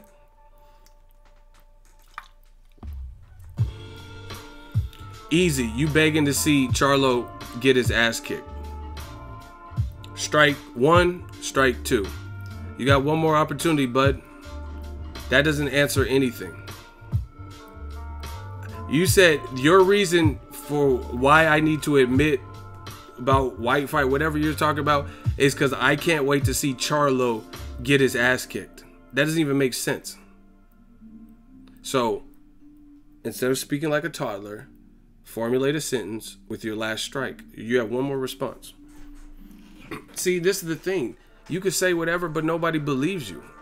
They see how dumb you look. He thinks Triple G beats Charlo. I just want to see the fight. How is that? Exactly. JD. He said, bro, ego, Triple G, Charlo is competitive. That's all I've really even said about the fight. I haven't even made it official. Take off those glasses, you Muslim homosexual. Thank you for playing. Shooters, get on that. His name is Triple G is the best of all time. You see what happens? You see how easy this is? Motherfucker said, take off those glasses, you So I'm allegedly racist. He's calling me Muslim, and I'm not even Muslim. I just ate bacon the other day. Fuck is you talking about? I just had bacon. It's on my Instagram. I had bacon wrapped scallops and bacon wrapped shrimp, and it was fucking delicious. I'm not Muslim, but he's saying I'm Muslim. I guess because of beer. So we already know what that is. So thank you for playing. I'm still, didn't I just say that? That's what it takes to tell you. Take from Romeo, I'm coming to get it back. Now, if you beat me, you beat me. I say, okay, we had a good night. I'm still coming to get it back. But if you think you're coming to beat me in the hot seat, you got another thing coming. Still undefeated. Motherfuckers can't fuck with me. They always got to put that dumb shit. I break these boys down. Listen, I'm Money Ego. All I do is break them down. Yeah, I drink soda. I eat Taco Bell. They still can't fuck with me. Okay, listen. Stop the beat. Stop the beat. We got another hot seat, y'all. I'm gonna stop the beat on him. We're gonna do this one a cappella. Alright, his name is Mikey 2K. I'm a 2K yo ass right now. Ego, you won't put nobody real up against you. So I'm assuming you're real because you made the comment. So you go up against me. What you want to talk about? But we got to disagree.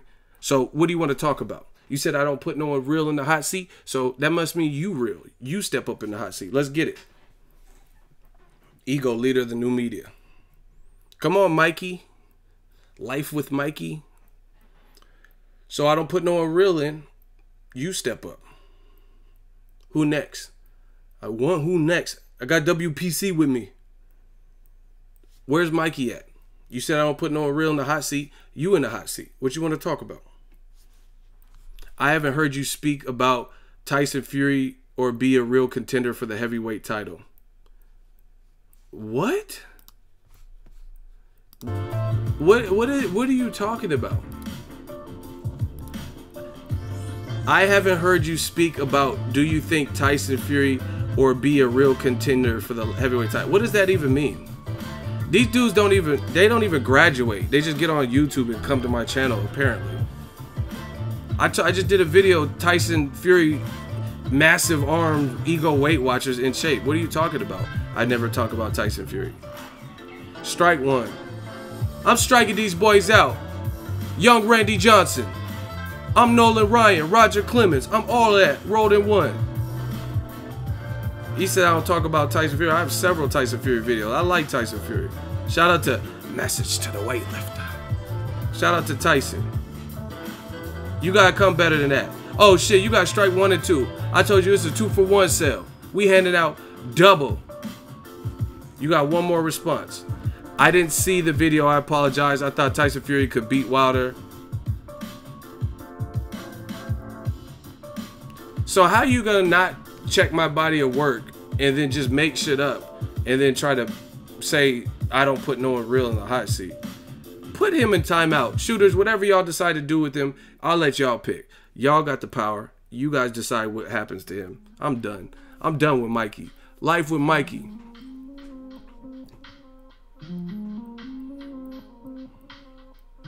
J-Dog gave you mercy. You lucky. Talking about I don't do Tyson Fury video. I like Tyson Fury. I just did a video about him literally like a couple days ago. These young boys can't beat me. Yeah, I drink soda. They want to find something. They want to find something wrong with it, but they can't because we've studied. We know all their tricks. We know what they're gonna do, what they're gonna say, all the bullshit, and we've prepared for that. My tracks are covered. I have a paper trail because I know what I'm saying is pure. You know what I'm saying? Oh, you're racist. Okay, prove it. Name one thing I've ever said that was racist. Oh, you don't talk about Tyson Fury or white fighter. I just did a Tyson Fury video the other day. You can't beat me at this. See, King Corleone had no mercy. He said I was about to block him. Alright, I got like 10 more minutes dedicated to this stream. Ain't no real work for me. So what y'all want to talk about? Y'all want to talk about Danny Garcia, Sean Porter? You want to talk about Triple G wanting a new deal?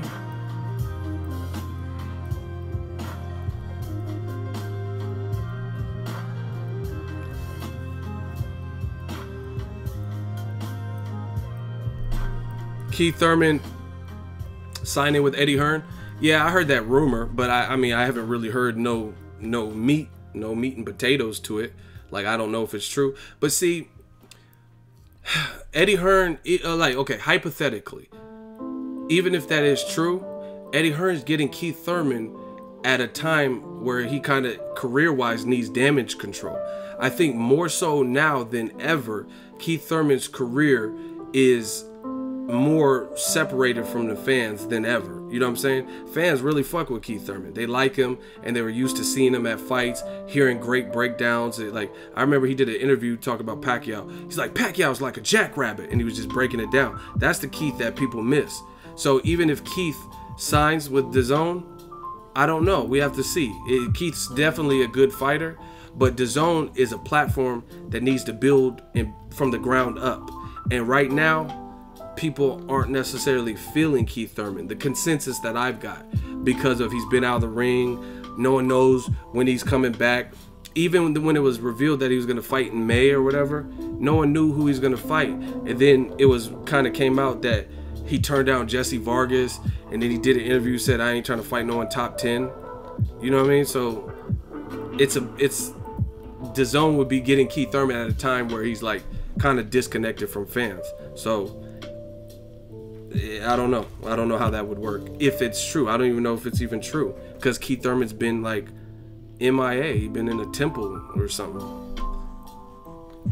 You know what I mean? But it's not really, it's not like the most poppinest time to get Keith Thurman, to acquire Keith Thurman. You know what I mean? Because he has to get more in touch with the fans. He don't really post on social media. He just be taking trips. And like my dude Ben said, he talk about beaches and shit.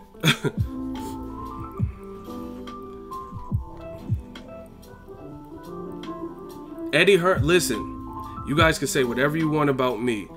I don't want to see boxing fail. If Eddie Hearn does well with DAZN, that's great. That's more fights for me, more fights for you, the fans, more fights for me to cover, more fights for you guys to watch, more coverage, all that. But I am a realist, so I'm just telling you the potential. If anyone is I don't know about other people, but I know about me. If anyone's saying that I'm hating on Eddie Hearn in DAZN, right? Oh my gosh, these stalkers won't stop. Ego. Here, I'll read your comment. You want some attention from me? Okay. Ego boxing. Stop doing videos with the shades on. You got big eyes, but so what? You got better vision than the haters. That's why you shining, and they not you the man. Bro, we like in the midst of all of this boxing talk, you're talking about my eyes and me doing videos without shades. Like, this is extremely weird. I'm not hiding my eyes. If you guys actually came out and had a life outside of the internet, you will know that a lot of times when I'm at fights, I'm not even wearing shades. I wear shades because I fucking want to, and I do what I want. You know what I'm saying? I just posted an Instagram picture with no shades. I'm not hiding because I have big eyes. You don't think I've had big eyes my whole fucking life? Bitches love my eyes. You know what I mean? Hazel, big eyes. Like, I'm not doing it for you. I'm doing it because this is what I want to fucking do. Anyway, these motherfuckers is weird, bro. Ego, show us your eyes. I know you want to talk some boxing, but take your glasses off. Get a little comfy. Get a little bit more comfortable. Why the fuck would I want to get comfortable in front of 125 men? Stop it. Anyway, someone says sussalophagus. I'm done. Back to Eddie Hearn. See, y'all don't want to talk about Eddie? Y'all want to talk about Ego eyes and shit? Ego's beard and shit? Oh, look at that Adam's apple Ego got there. You probably have a firm handshake, don't you? Like, this is weird. Anywho, Eddie Hearn, if anyone says that I'm advocating the failure of DAZN, you're full of shit. It's not that I want the DAZN to fail, but I'm a realist, so I'm going to tell you little things that I see along the way. It's still premature. It's still early. There is no verdict, or it's not like it was written that DAZN can't work. But I wouldn't say they're off to the greatest start. And I think they're off to a harder start than Eddie Hearn probably would have forecasted. He thought, once I start, I'm about to drop the bomb on these motherfuckers. Once I tell them I got $1 billion, that we working with this billion, you feel me? That people are going to sign. But he's realizing that it's much harder for 2 reasons. For 1, if I lose, I'm going to beat that ass. For 2, if I lose, I'm going to beat that ass. So if you don't pop 2 motherfucking quarters in and get this guy. What movie is that from? Sorry, I just got movies in my mind. Let's see who knows that. That movie. What makes you think you could beat me? 2 reasons. For 1, if I lose, I'm going to beat that ass. For 2, if I lose, I'm going to beat that ass. Oh, you guys are good. Wow. This nigga scared. I'm only playing your fucked up game because ain't shit else to do. But don't you ever stick a gun in my... I hope I won't have to. Hey, Pac was cold blooded. That motherfucker said, I hope I won't have to. Hey, listen. I'm a realist when it comes to the DAZN shit. And it's been an uphill battle. Broner's breaking non-disclosure agreements because I seen Eddie Hearn's tweet. He said Broner don't know what an NDA is. Apparently he doesn't because he put that contract all over the internet. You know what I'm saying? Wilder just did an interview with Fight Hub and he's like, I ain't signing. Why would I sign? Block Joe Miraz. We gonna make you a Mirage. Block him. Shooters. Joe Maurize. Mikey turned it down too? Where'd you hear that? Block Joe Miraz. He's clearly one of my stalkers that can't get enough of me. Got him! So yeah, it's gonna be an uphill battle because he's gonna have to, for 2 reasons. 1, people are in promotional contracts. There's a lot of good fighters that are actually signed to promotional contract, like Lomachenko, Terrence Crawford, and guys like that. You know what I mean? That Golden Boy and Top Rank have already acquired. Oscar's working on trying to build Ryan Garcia, blah, blah, blah, blah, blah. Tank Davis said he's under a contract for Floyd for like 3 more years, I think, with Mayweather Promotion. So you got guys like that. So you can't touch those guys. Then the only guys that are really free are brand new talent who are unsigned, that means you're gonna have to start from a blank canvas and create exposure. You know what I mean, for the most part, unless it's like a Gabe Rosado where you could just catch him. But see, this is no disrespect to anybody, but a lot of fighters who are that free right now is because they don't have that many people necessarily calling them right now. You know what I'm saying? Like people who are in the, like, ask yourself that, why would a fighter, if you're popping and you're the most popping talent and you're all like on a crazy win streak, crazy amateur pedigree, why would you be a free agent? I am educating y'all. Why would you be a free agent?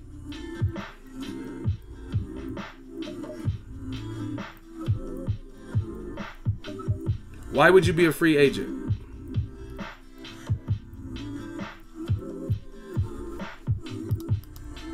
Hey shooters, we got work. We got work to do in the comment section. Why would a fighter be a free agent? Why would they not be acquired?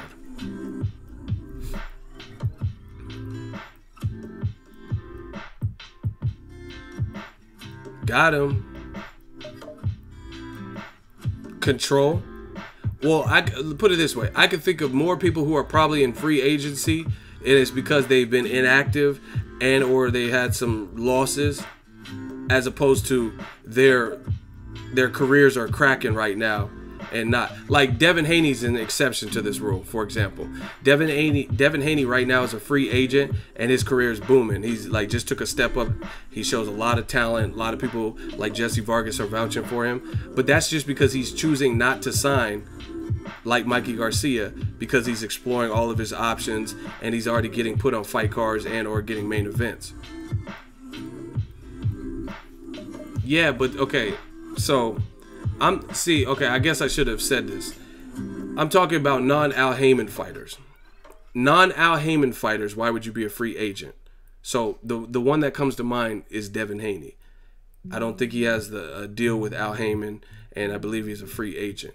But that's because him and his pops, they got their own game plan. They're promoting themselves and getting put on cards, and they're getting the cosigns, and they live in the spot. So, you know what I mean? They don't really need to sign at the moment. Kind of exploring their options. But I'm talking about, because I'm not really considering Al Haymon fighters as free agents because they already have a situation. I'm talking about a fighter like Gabe Rosado or whoever, James Kirkland. James Kirkland is probably a free agent. Why is he a free agent? Because he's been inactive and he hasn't fought. In his last fight, he was a knockout. You know what I mean? Vanes Martirosyan was a free agent for a minute because he left Al Haymon, wasn't feeling it, and Don King did pick him up. But before that, he was a free agent looking for a home. But he was coming off an Edeslandi Lara loss. You see a pattern?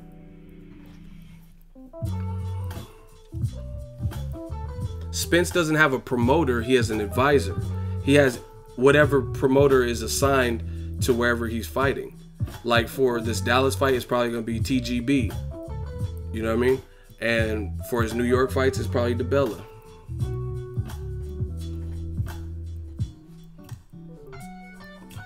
So, yeah, honestly, most people, there's different reasons for free agency. And I'm talking about free agencies, no packs or nothing.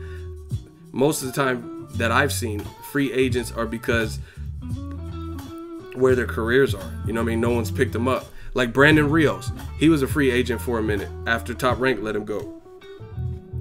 But he was also coming off of a loss to Bradley via stoppage.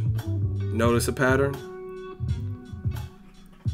So that's what you see usually in boxing when someone goes through free agency. It's not like basketball, you know what I mean, where people get free agency for different reasons.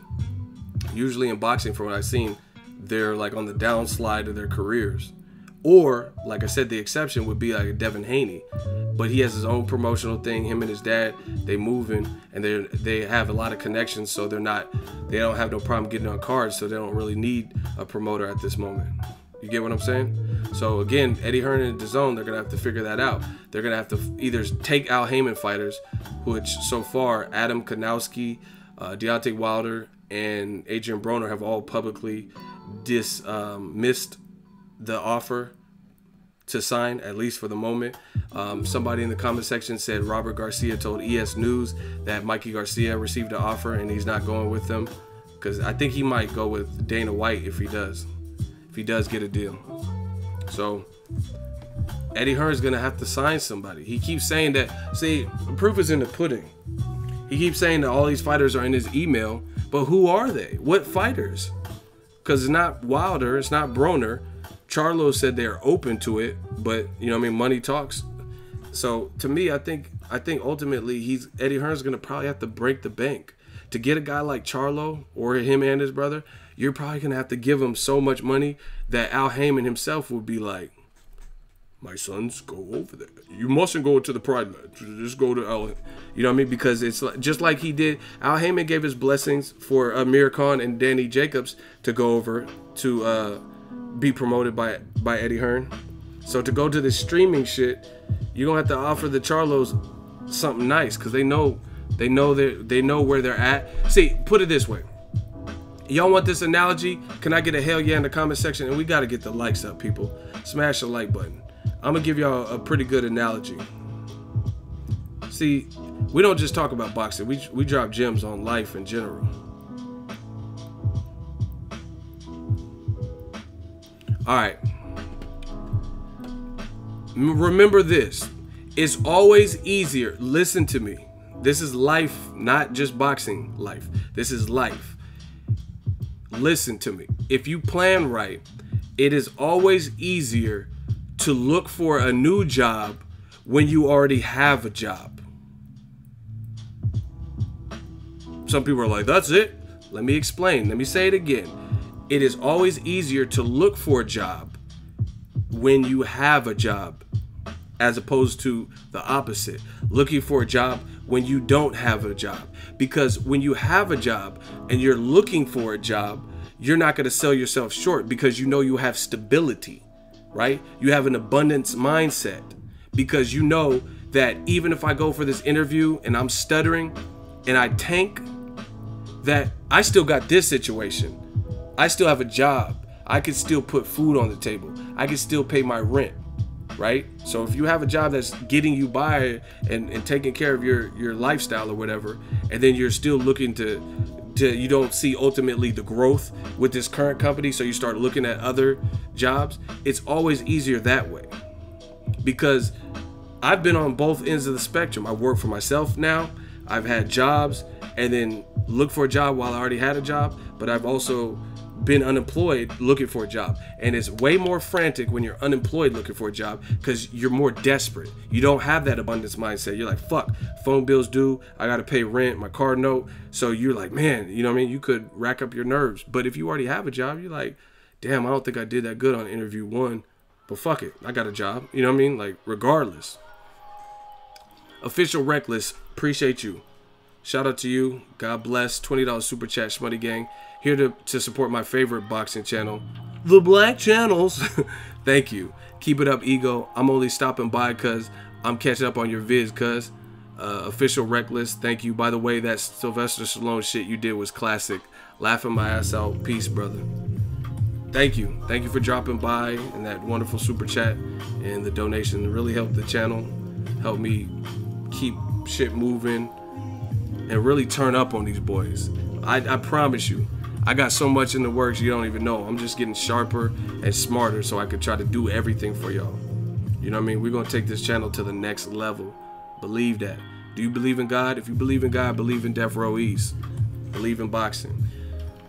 But back to the analogy, if you have a job, it's always easier to look for a job because you have an abundance mindset. You know that even if things don't work with this new interview, this new job, they don't want to hire you, you still feel good because you have at least have a job, as opposed to being unemployed and being desperate. You're like, period. So guys like Charlo, best believe they know their value because they have a job already. They're already on Showtime. Maybe not main event, maybe co-main event, but they have a job.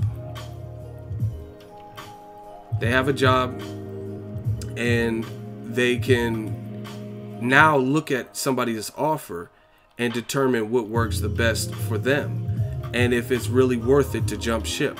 And that's how most of the guys on the Al Heyman side are. You know what I'm saying? Shout out to Alfonso Carmona, $5 super chat. Here's some beer money, bro. Preach. Shout out to Alfonso, Shmoney Gang. So that's the thing you're gonna run into with Al Heyman fighters. Even if they don't have promotional packs or contracts, they have a job. You know what I mean? So to lure them, especially the good ones, you know what I mean? Like the Charlos. Charlos are doing very well for themselves. They got this Lions Only movement. They got some merchandise. People are tuning in, whether they like them or not, tuning into their interviews. They're getting put on cards. They got some nice watches and cars. Houses paid for, right? So it's different.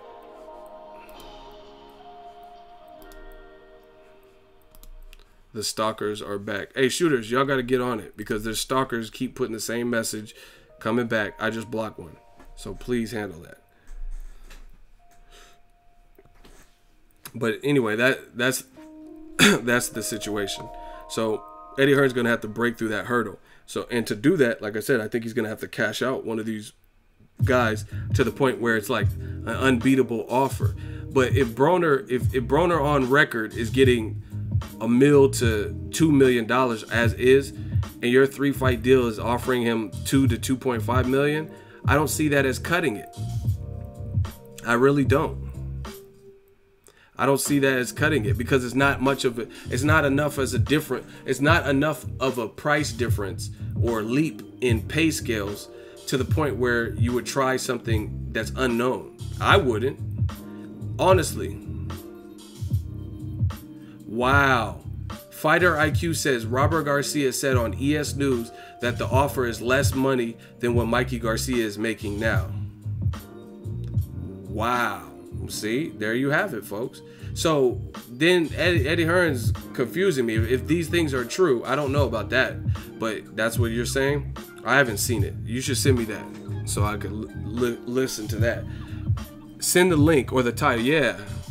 But well, if okay, Robert Garcia is a stand-up dude. So let's take what you're saying. I'm just saying I haven't seen the interview where I've seen it, so I would definitely like to see that.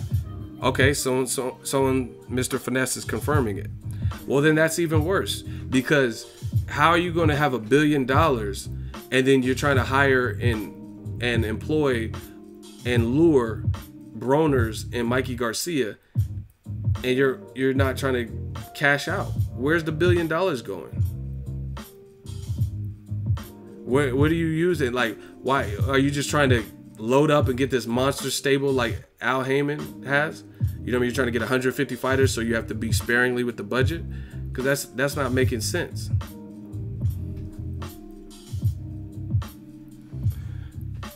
See, you guys have so much to learn about business. I strongly recommend you guys open up a small business. Get into something like I do. This is a business. I get a 1099 at the end of the year or whatever. Boy Got Swag says Broner isn't someone to cash out on at this point. You don't know business. At the bottom line is this: Broner is a salesman. He's an entertainer. He puts on entertaining fights. So why wouldn't you cash out on him? You don't know business.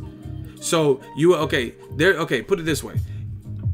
Eddie Hearn could cash out on a guy who you think is better than Broner, but guess what? That guy might not know how to sell. So if you're talking about things, see, listen, man, I'm trying my best to school some of you guys with it when it comes to this. What are you talking about? He could talk, but he's no Mayweather. Broner is a salesperson. So see, this is where it gets convoluted. You can be let's say a fighter is way better skilled. Let's say I'm gonna make up a fighter named DeAndre. Say there's some guy named DeAndre that's just way better than Broner, but DeAndre might not be able to entertain people. Maybe his style is like less appealing to fans. Maybe his mouthpiece in terms of selling the fight isn't the same as Broner. So you're thinking of it based on skill. Oh, why would you cash out on Broner? There's fighters like DeAndre, but Broner puts asses in the seats and gets viewed. So you're gonna give DeAndre X amount of money and splurge more of your budget on a guy, and you're not gonna get a return on your investment because he doesn't know how to sell himself. He has not been branded. He could have all the skills in the world, but he has not placed his name amongst the top in terms of the top entertainers, the top grossers. That way, $20 super chat. Broner is boring as hell. Talk about Jaime Munguia. He's the best boxer now. Thank you for the super chat. Thank you. But anyway, back to Broner. I don't know why you would even say Broner is. I don't know why you would pay me to say some foolishness. But hey, whatever floats your boat. Broner's boring. Yeah, someone paid $20 to say some dumb shit. Like, see, but this is what I'm saying. This is how you know there's so much emotions with boxing fans. Like, you could call Broner a whole bunch of. You can say he's immature or whatever you want, but to say he's boring, I can't agree with that. How is he boring? You know what I'm saying? Like, that just sounds weird, and that was kind of a waste of a super chat to say something that crazy. But whatever, it's your money. Jaime Munguia, I like him though. But once again, same thing. I don't think he speaks English, and he's fighting in America. So him resonating with all audiences, he's gonna have to work on that. You know what I mean? Just like Golovkin and Cotto and Pacquiao did, learn the common language, and that's gonna help. Like, imagine if Conor McGregor spoke this dialect and you couldn't understand it. Do you think he would be as big? Do you think Conor McGregor would be as big as he is in America if no one understood what he said? You understand Conor. You're like, la da da da da. It's the motherfucking D-O-double-G. Right?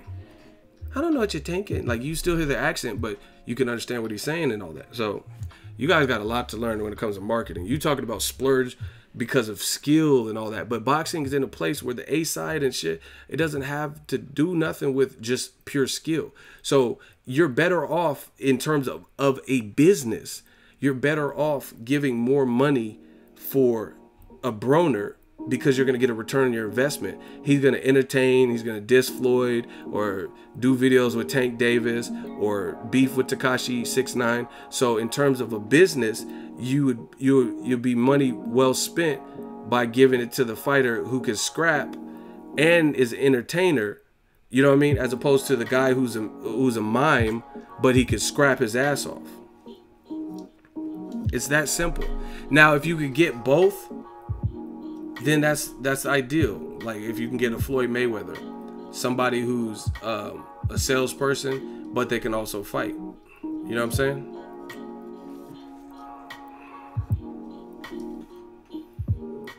Oh my gosh, bro, you clearly don't own a business, and your name is Boy Got Swag. So you're not really sounding too swagnificent right now.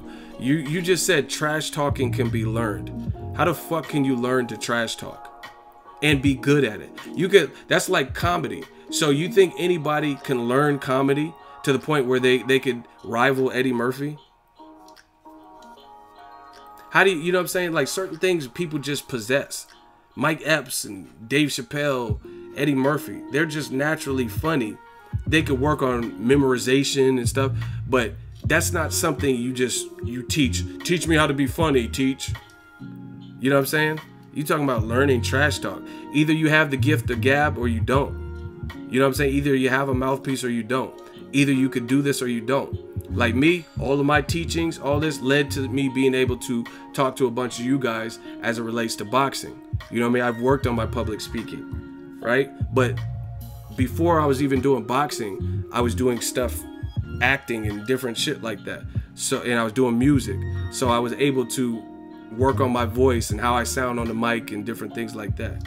You know what I mean? You talking about learn to trash talk. What are you talking about? The man said, would like to see my business versus yours. I'd cash out on Spence styled fighters over Broner style fighters. Well, where is your business? I have a business. Boxingego is my business. So let's put it, you see, you're talking slick now. So let's put your business, which doesn't exist, against my business that does exist. You say, oh, I'd like to see my business versus yours. Go get a business then. Is your YouTube channel your business? If I go to your YouTube, is that your business? Where's your business? What are you talking about? That way, $10. Broner's antics are entertaining, but his fights are boring as hell. When the last time he got a knockout? Bro, I'm done. I'm done. I mean, you can just keep paying to say crazy stuff. How can you say Broner's fights are boring?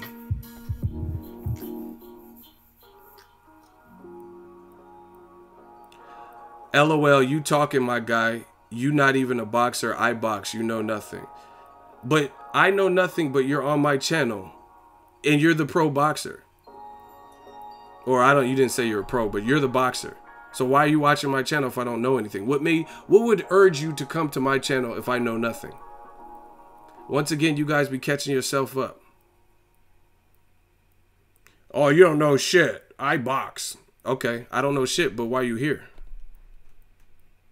And where's your business? Let's get back to the real shit. Where's your business at? So you're a pro boxer? Where's your fights at? Where's your boxing brand? Let me look you up right now. I clicked on your channel to see what was about, but clearly you got no knowledge. So this is your first time here. This is your first time here. Okay. He said I just clicked on it and yeah, how coincidental. Crazy. They want to hate so bad.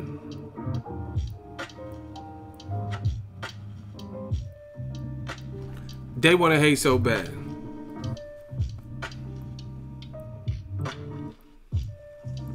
What y'all talking about?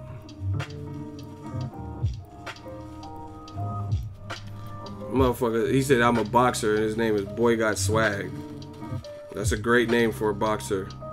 Like, who's your favorite fighter? Boy Got Swag. Okay.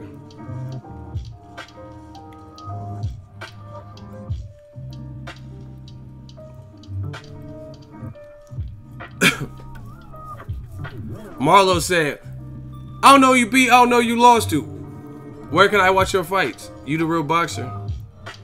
Yeah, James the Beast Wilson. I follow him. He's dope. That boy got no swag. Listen, where can I see your fights? Why are you not getting no major coverage? I ain't never heard no boxer named Box got swag or whatever. What's your name?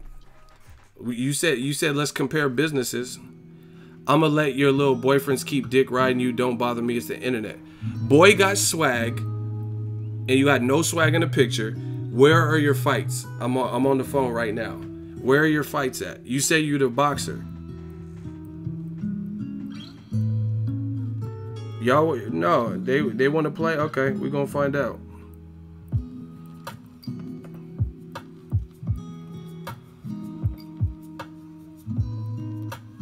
Okay, I found you. Boy Got Swag said, let's compare businesses. You have one video and one subscriber. And you wanted to compare businesses. But you got all the swag, right? You said, let's compare businesses. And you got, look, am I lying? Listen, y'all. He wanted to play the dozens. Now we got to spend one subscriber, one video. But he wanted to compare businesses with me.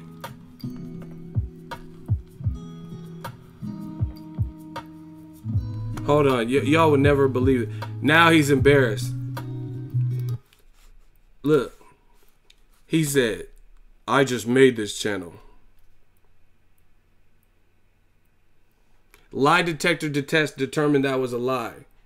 Look, he said, I just made this channel. What's that say? That says, joined July 16th, 2015. So what did Maury say? The lie detector test determined that was a lie. I'm not the smartest brother in the world, but last time I checked, it was 2018. So you made this motherfucker 3 years ago. But you just lied to me and lied to the army and said that you had just made the channel. But right here on your page, it says joined July 16th, 2015. Why do y'all choose to do this? So you're a pro boxer and a pro liar. Because you just told me that you just opened up the channel.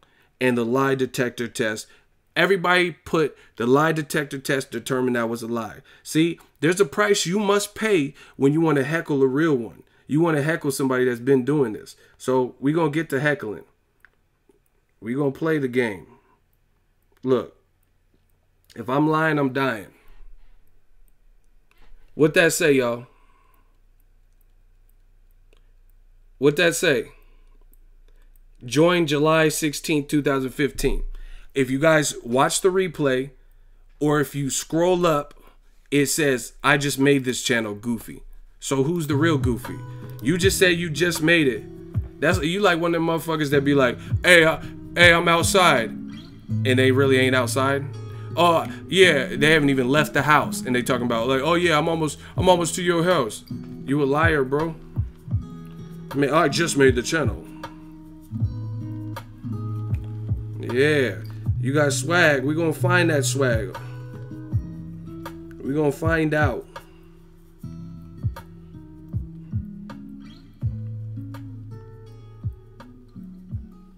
Okay, so he said he a boxer.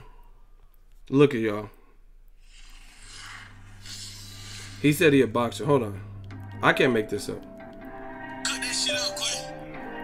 Hold on. You gonna fuck around, give me a copyright strike. Fuck with you. Hold on. Y'all think it's a game out here. He a boxer. Look. This is his one video. The King of 2K. PS4. Motherfucker, you playing 2K. You ain't got no drills to do. You don't got no road roar. Look. Bruh, you ain't supposed to be on the road. You ain't you eating your diet. You playing 2K. He playing 2K You better get on that roadway. Fuck 2K. You a boxer. Stick and move, motherfucker. Stick and move. Bro, you a boxer, you said. You got one video and it's playing 2K with your screen name. Y'all want a game of 2K? Go see, what's his name? I barely even know who the fuck you are. Boy Got Swag. Boy Got Swag if y'all want that 2K work. Because he's a boxer. Y'all gonna learn to heckle me.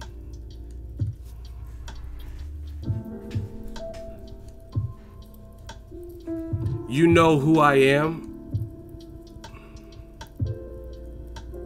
You dead talking about me for 10 minutes. I don't know who you are. Y'all just talking shit? Okay. Anyway, Boy Got Swag. Check him out if y'all want to play 2K.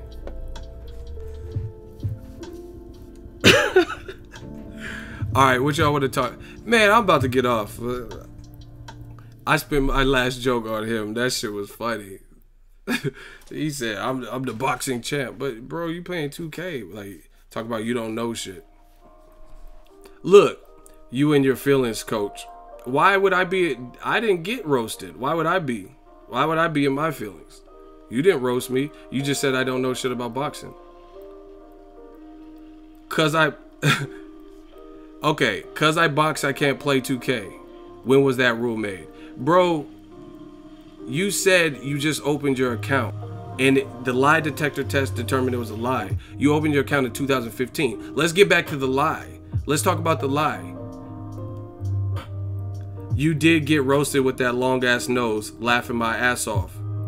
Okay, I got a long nose, but the paper long. Then you the only one laughing at your joke. Let's talk about your lie. You said you didn't get roasted. You say you just opened your account, but I just showed you open it summer of 2015. You was listening to Drake Marvin's Room when you opened that too. You did get roasted with a long ass nose. Men judging other men's facial features. How clever. I'm roasting you with your own shit. They telling you to log off. You tell me who won. I see them, they run. And your name, Boy Got Swag. King Corleone said, Boy Got Swag, you are not clever or funny in any way, shape, or form. Bars. Hey, Eagle Army, don't do him like this. Eagle, I don't even know I'm on this track. I'm gonna let Eagle's Army ride on you. Look at you. Look at you. Get the strap. Of course, they're gonna tell me they fan of yours. How you know? You said you just checked out my channel. You said you had never watched it. You said you just had came. Bro, you getting bodied. You should probably hang it up. It's looking like the Warriors versus the Rockets today. Just hang it up. Look at him, champ. Yeah, champ. He has one Eagle Army is roasting you, bro. Listen, if I'm in the wrong, I'm not above criticism. They'll roast me too. If you was body me, they would be laughing at your jokes, but you're not. See, there's levels to this. You know what I'm saying? This is why the same reason you don't go to Dave Chappelle's show trying to heckle him, because he will go to Martin Lawrence, a Martin Lawrence comedy show. We do this. This is what we do. Boy, I Got Swag basically got to guess what I lied. Hey, Eagle's Army is riding on y'all. His one sub is his mom. Warriors put in that work. That's what I'm saying, man.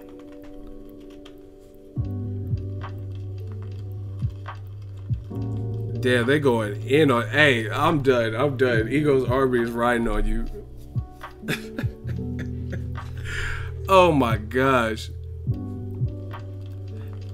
See, he mad. Hey, you mad? Tell him why you mad. He mad. He calling names and shit. He mad, y'all. Hey, you gotta do something, baby. Yeah, so anyway, to wrap this up, if y'all want a dope game of 2K, go see Boy Got Swag. That sound mad sus too. You should change that name.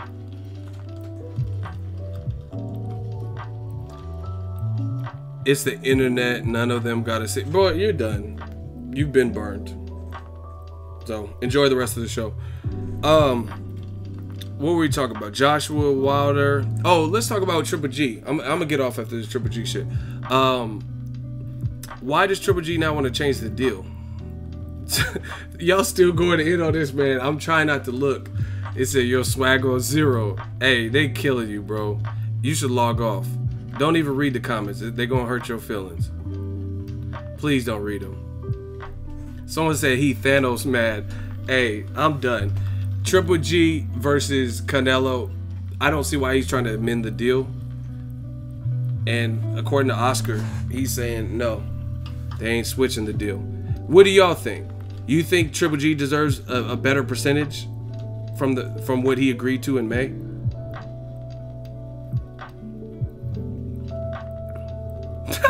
Hey, that's a good point. Slick1G says, well, not the fuck Triple G part, but he said fuck Triple G, who passes up 20 mil when he's only making 2 mil.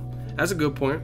You know what I'm saying? Like, why would you, if you're gonna make 20 versus Canelo with the current split, but you're not making anything close. The closest you ever got was Kell Brook for $5 million, and that was a mismatch, and you had to go to the UK for that.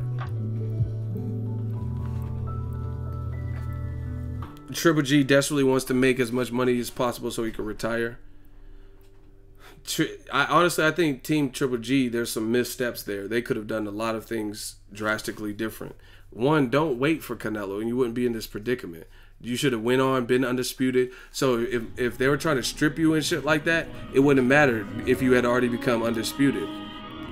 If you had already went the undisputed route with Billy Joe Saunders, then who cares if you got stripped of an IBF because you had already accomplished the feat.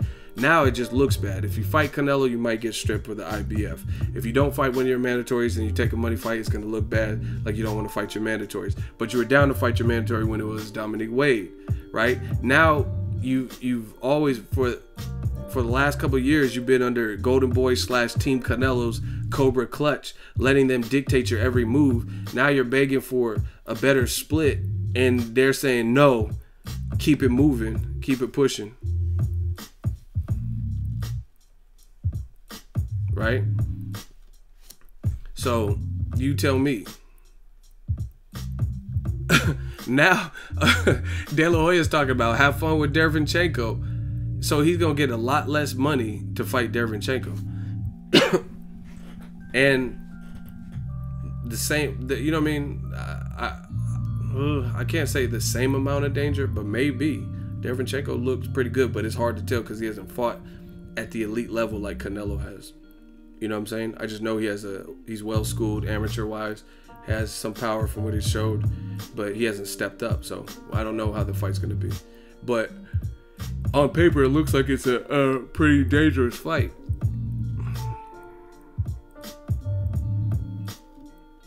Box Watch giving you that work. So I just don't see what has drastically changed to the point where Triple G feels that he would get a better deal. What have you done? Like, you know what I'm saying? Something that would have had to happen for you to feel like you're worth more. You know what I'm saying? Like, even let's say Joe Budden. When Joe Budden was working with what's the show? The Complex show he was on with DJ Academics? Everyday Struggle. Is that what it's called? I forgot because I don't watch it anymore. Whatever that shit was, Everyday Struggle. Okay. Joe Budden knew he was contributing to the viewership, and him and DJ Academics, their chemistry or whatever, they were getting a lot of views and viral videos and shit like that. So when it came time to talk business, he felt he was worth more. I could understand that because the stats show, out of all the Complex shows, when Joe Budden's was on Everyday Struggle, it was really popular because I used to see people on Instagram always posting snippets and quotes, and they would have guest stars and, you know what I mean, just different shit like that. Vic Mensa and all that. And the videos would go viral. So he felt he was worth more. But what has Triple G really done since May that he feels, oh, we want a better, more equitable split?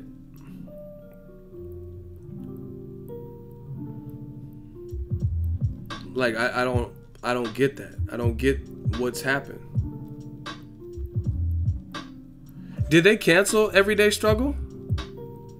I haven't even kept up with it. I thought DJ Academics was doing it with another DJ or something. And I heard Joe Budden, shout out to him. I heard he was with Revolt TV. They canceled it? Oh yeah, because I thought they were still doing episodes of it. Because I last time I checked, I seen that. So it still comes on. See, I'm hearing mixed things. But anyway, I can understand Joe Budden because he knows what he was contributing to the show and contributing hours and stuff and to the viewership. So he's like, yo, I'm worth more. And then they couldn't see eye to eye on it, so they let him go, or he let himself go, whatever happened. But what has Triple G done? Knocking out Vanes Matarosan? Now you deserve a more equitable split? I just don't see that. I don't see that as being logical. And once again, I understand people are trying to argue, hey, listen, I got to cut the music down for certain things. I can understand how people from an outside perspective who aren't thinking about this whole entire situation, they're thinking of it based on fairness. They're thinking, oh, but that's bullshit. Triple G never failed the drug test, and he's the champion with all the belts. But guess what? Triple G was the champion with all the belts that had never failed the drug test when his team negotiated the deal for May 5th. So nothing has changed on Triple G's side. And they still negotiated whatever percentage split that they are not currently wanting to take. Do you guys get what I'm saying?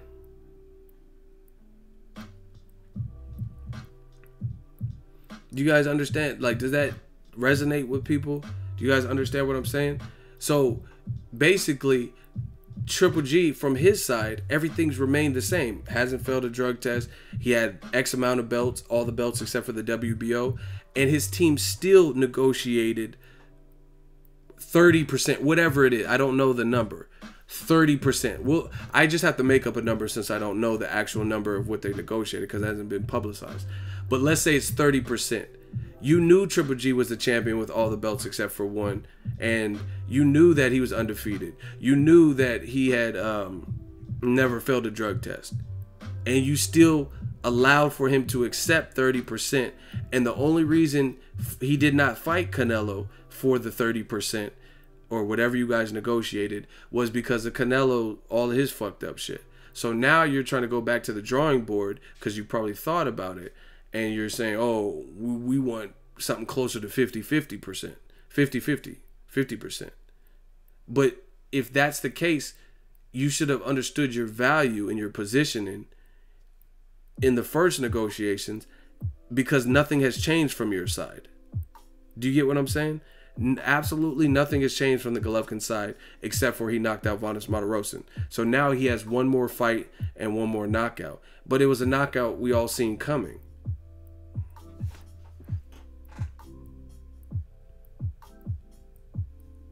You know what I'm saying? So to me, that doesn't really make sense.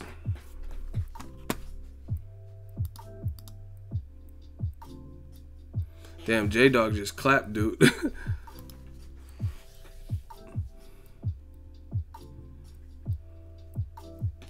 I just can't understand the logic of why you would think that you would be getting more based on those circumstances. I don't see what's changed.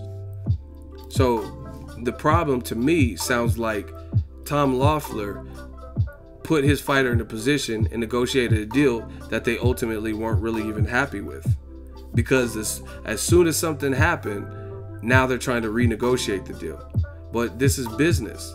Why would De La Hoya, especially when you're taking his cash cow and trying to add dirt to his name, and he's trying, like, I'm not taking sides on if Canelo's dirty or clean or whatever. All we know is he had shit in his system, and there's two different explanations or two different sides that are out there on why it's in his system. Either he cheated or he accidentally ate the meat and it was involuntary.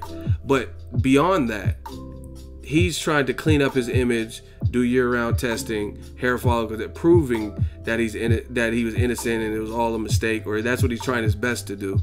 And you have Abel Sanchez and Triple G who are doing the opposite. They're trying their best to keep throwing. Canelo's already like in the casket. They're trying to throw dirt on top of the casket, and Canelo's trying to climb up out of the casket.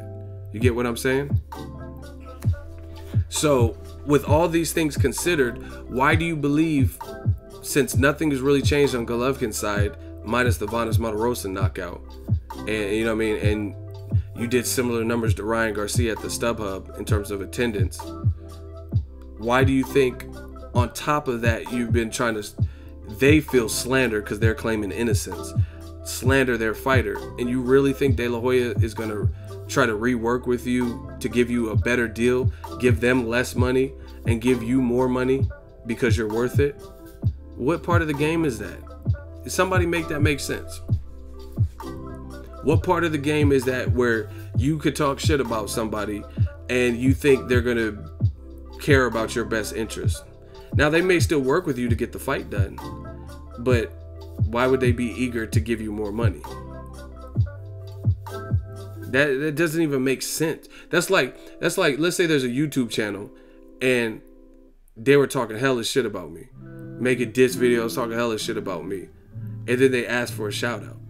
Hey, could I pay you for a shout out? Or hey, could you give me a shout out? Why the fuck would I give them a shout out when you was talking shit about me? You know what I'm saying? Why would I work with you if I don't have to, and help you out, help your brand out, if you was talking shit about me? You know what I mean? Why would I help you get money and you was talking shit about me? So you guys have to understand business. Why would De La Hoya or Canelo, who they're trying to clean their fighter's name, and Abel, and I told you, listen, shout out to the Charlos. I'm going to steal a line from them. I told you guys this. Keep running your mouth, keep running your mouth. But not in the sense of trash talking like the Charlos are talking about.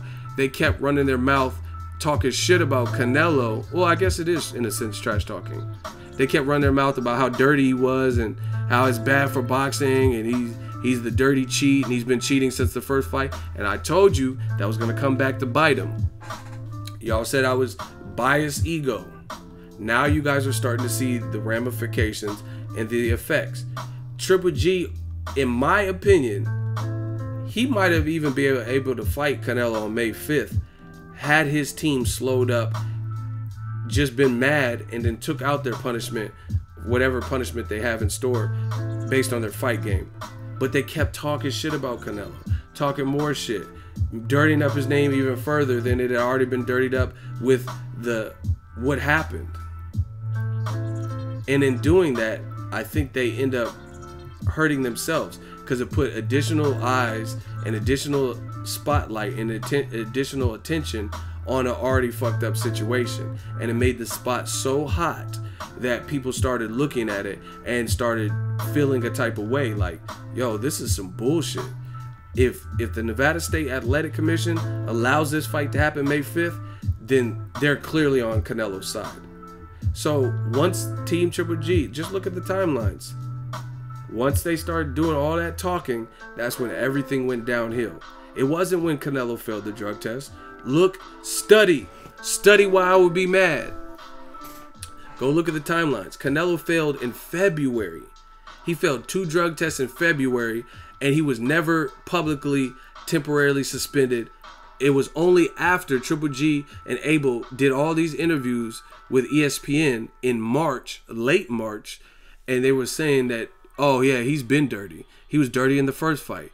He's cheating with his gloves. He's wrapping his hands. He's wearing layered cast wraps. And then when they did that, that was just the straw that broke the camel's back. Now, I'm not blaming Triple G's side for Canelo failing the drug test, because that would be stupid. But I'm just saying, the more you talk, you just talked yourself out of a paycheck. And then now you want them to show mercy and give you a better deal based on the same circumstances. He has the same amount of belts he had in the first fight. He has the same amount of belts after the Vanes Martirosyan fight. He had the same amount of belts when you negotiated for May 5th. And now you want them to budge and give you a more equitable deal. I just don't see the logic in that. That's why I say boxing is cutthroat. You get in, get your money, and whatever you want, whatever you expect, don't lock it in until you're happy. You have to be happy with the deal. Like, let's say I'm a construction worker and it's something really manual, and then they say, oh, we'll give you 13 an hour. And I really think I'm worth, and the amount of labor I'm gonna have to do, I think it's worth 21 an hour. The moment I lock in for 13 an hour, that's what I approved. That's what I agreed to. So once I start doing the work and I see it's just as hard as I predicted, and I'm like, fuck, I'm only getting 13 an hour for this. Whose fault is that? The company or mine? Companies are always gonna try to budget. You know what I mean? They're always gonna probably try to give you less than the max cap that they could give you.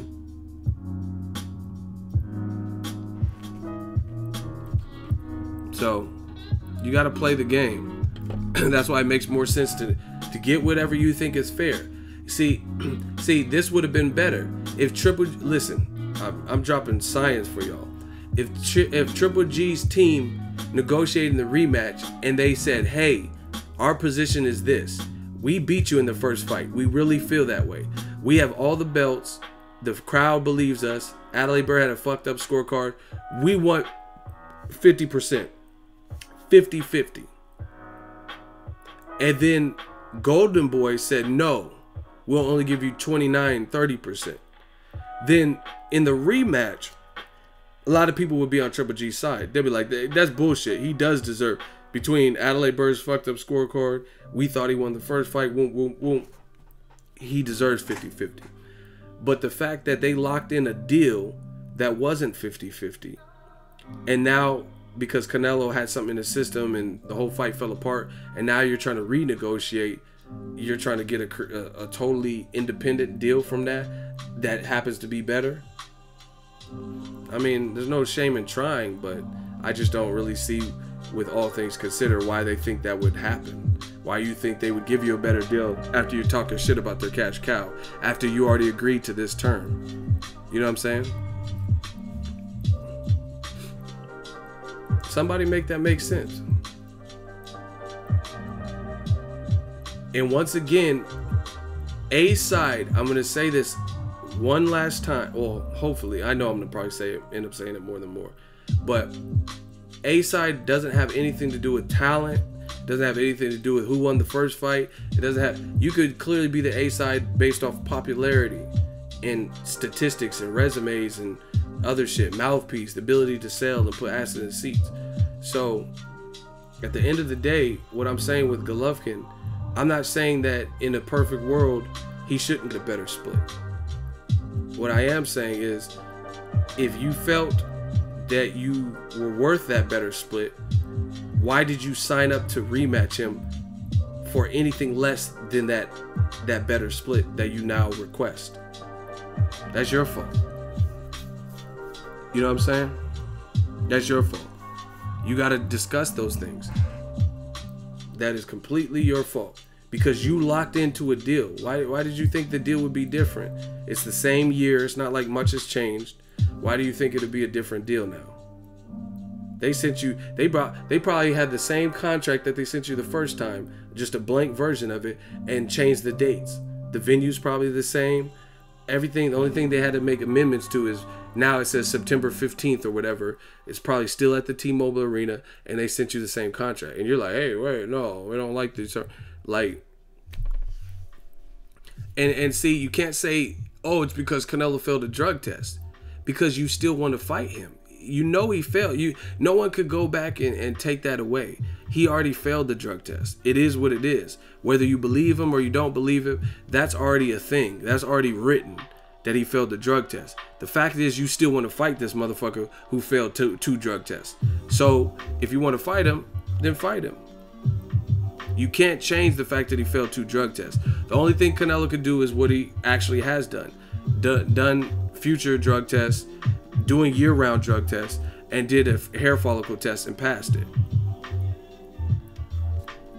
So you can't even use that, oh, we deserve more because he failed a drug test. Well, you still want to fight him. So even if you get more money, he still failed 2 drug tests. So what is that? You know what I'm saying? like either way, that doesn't change the fact that he failed 2 drug tests.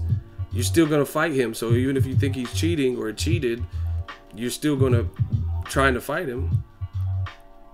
So it just sounds like bad business, a bad negotiating. If you're now regretting what you negotiated, period. That means you weren't certain with the deal. You just took the deal. Because now you're trying to change the deal. If you already had the best deal for your fighter, then there's nothing to change except for the dates.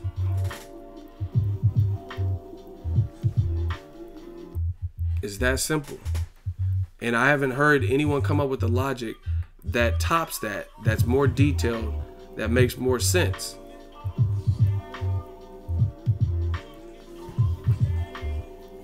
Like what are they changing splits for? For what? Sergio said, at the end of the day, Canelo is still a bigger draw than Triple G. That's what I'm talking about. The drug test is not going to mess up his pay-per-view views. In my opinion, it'll help because everyone will be tuned in to see if he still got it. Yeah, and that's what I'm saying. People keep saying, oh yeah, they're not thinking. They're like, yeah, Triple G deserves a better split because Canelo failed. What does that have to do? He's still going to have star power. You think because Canelo failed that his diehard fans aren't going to watch his fights now? Not pay for his fights? We know that's not the case. You know what I'm saying?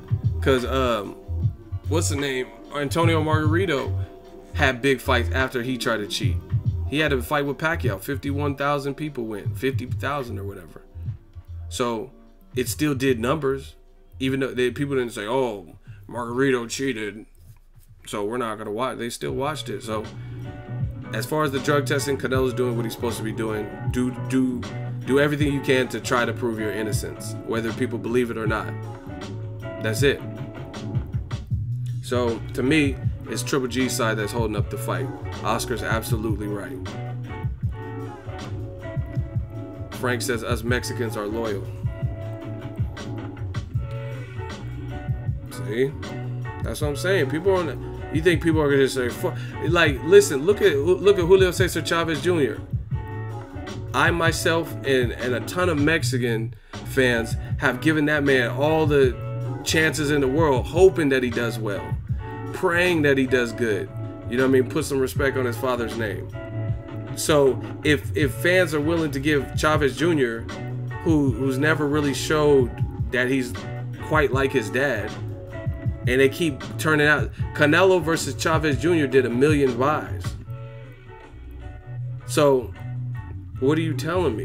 You know what I'm saying? I watched hoping Chavez would do better, praying that he had a better performance, and he kept letting me down. But people still why did people watch Canelo versus Chavez Jr.? Why didn't they just be like, oh, Chavez has disappointed me, he got stopped by from far, I'm not buying it? 1 million people still bought that. So you guys got to understand that Triple G still ain't the B-side, failed drug test or not. You think it's some wishful thinking shit. Oh yeah, he has the belt, so he doesn't have the leverage. I'm trying to tell you. He doesn't have the leverage. That's the best way to put it. He's not the A side. He doesn't have the leverage, and nothing he's done since has given him the leverage. Beating Vanes Martirosyan, okay, but that doesn't put you in an A side. I have the juice, I got the power position. It doesn't. So, like I said, there's nothing wrong with them asking, but De La Hoya already gave you an answer. He said, I'm not budging. You take the same deal or we move on. As simple as. So now they have a decision. So is Triple G's team gonna stall out the fight by not taking the same deal they were gonna take in May and fight Derevyanchenko or something? Or are they going to give in and take the same deal that they wanted, get their rematch with Canelo, and try to beat him convincingly or more convincingly or whatever? We're gonna have to wait and see. Now, it's been a fun long live stream. Let me know what you guys think. Smash the like button. We just working, but yo, you gotta make certain things make sense in this game. Someone said he should get less money for fighting Bondis. I'm done. Triple G versus Jacobs did 170,000 buys. See? That's what I'm saying. You look at Canelo versus Floyd. That did 2.1 million. You look at Canelo Chavez. Did like 1 million. You look at Canelo Cotto. Did like 900,000. Not to mention the Lada and Gulo fights that all did better than Triple G's pay-per-views without Canelo. Triple G versus Jacobs. Triple G versus Lemieux. Canelo has always outsold Triple G. So where's this better percentage coming from? You're still the B-side.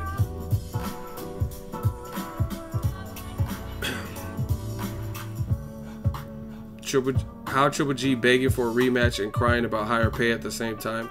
But see, and this is the other thing where you're starting to see true intent and true intentions. Triple G said, hey, these other guys are businessmen. I'm not a businessman. But it's sure seeming like you're trying to get some business handled. You get me? Because now you're stalling the fight, trying to switch the agreement that was already agreed upon from you and his team. See, that doesn't make sense. You guys already agreed. You guys already had a fight. So how is there not a fight now? And it's not from Canelo's side. From everything that I've seen and read in interviews, Triple G's team is admitting that they want a more equitable split. They did an interview with the Los Angeles Times. So that's a team Triple G's problem, because now they want to switch the deal.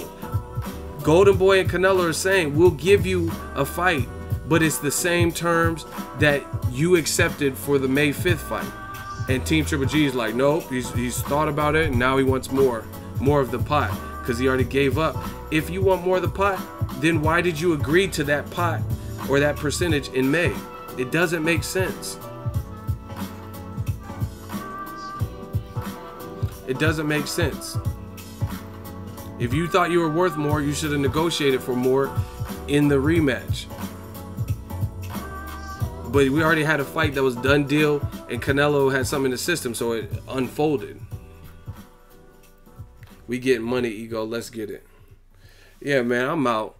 I'm going wine tasting tomorrow. I'll be in the Napa Valley. Boss life. Let me know what you guys think.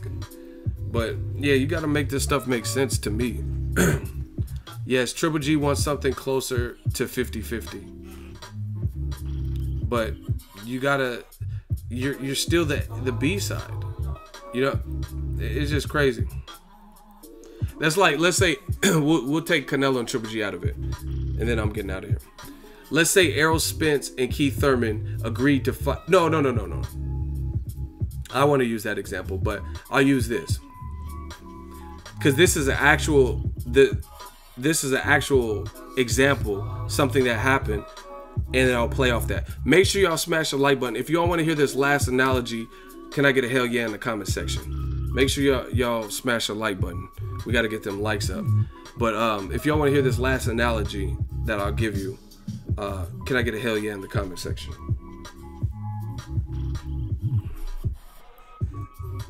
Triple G's pay-per-view went cardboard. Wow.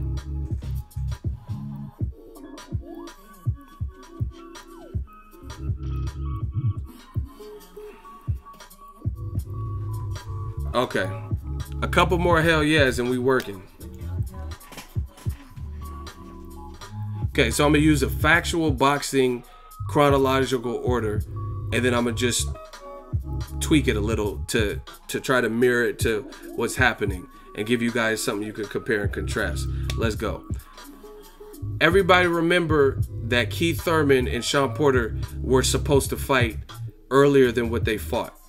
Does everybody remember they had a fight date that was announced to the public, and everyone thought they were going to fight that date, and then Keith Thurman was allegedly in a car accident, so the fight got pushed back? Everybody remember that moment. It was just a couple years ago. Leroy remembers. Anybody else? Do you guys remember that? They were supposed to fight. Keith Thurman got injured in a car accident, so he could no longer fight on that date. Okay, J Real remembers. Money Man, Slick 1G remembers. Sergio, Derek D. Okay, cool. Mark, you guys remember. I remember. So that would be the equivalent of Team Porter and Team Thurman agreeing to fight each other on that first date. Keith Thurman gets in a car accident, right? He can't fight on that date anymore. But then they try to reschedule it for June or whenever it happened in the summertime. And then that's like Sean Porter saying, oh no, I'm not fighting Keith Thurman. I want more money. That wouldn't make sense because Sean Porter agreed to fight him on this date, but through unforeseen circumstances, Keith Thurman car wreck, right? The fight didn't happen when it was supposed to happen, but it was still going to happen the same year. Sean Porter, if you guys remember, see, I know my boxing off the top of my head. Sean Porter, in between, had a stay busy fight. It was an exhibition fight with Leonardo Tyner. That was the only real thing that had changed. So when they decided to reschedule the fight for later in June or whatever, that's like Sean Porter saying, oh, I want a more equitable split. Like, where's this coming from? You agreed to fight him in March or whatever it was, and then the only reason it didn't take place, it was a car accident. Triple G and his side agreed to fight Canelo in a rematch at the T-Mobile Arena in May. The only reason it didn't happen was a drug test. Keith Thurman, the only reason his fight didn't happen was a car accident. So it's in essence a fight that really just got pushed back. And Sean Porter, that would be like him saying, oh, I want a more equitable split. I don't want to fight Keith Thurman for that same deal. I want a different deal. You would be like, where the fuck is that coming from? You were down to fight Keith Thurman in March for this amount, but now you're not?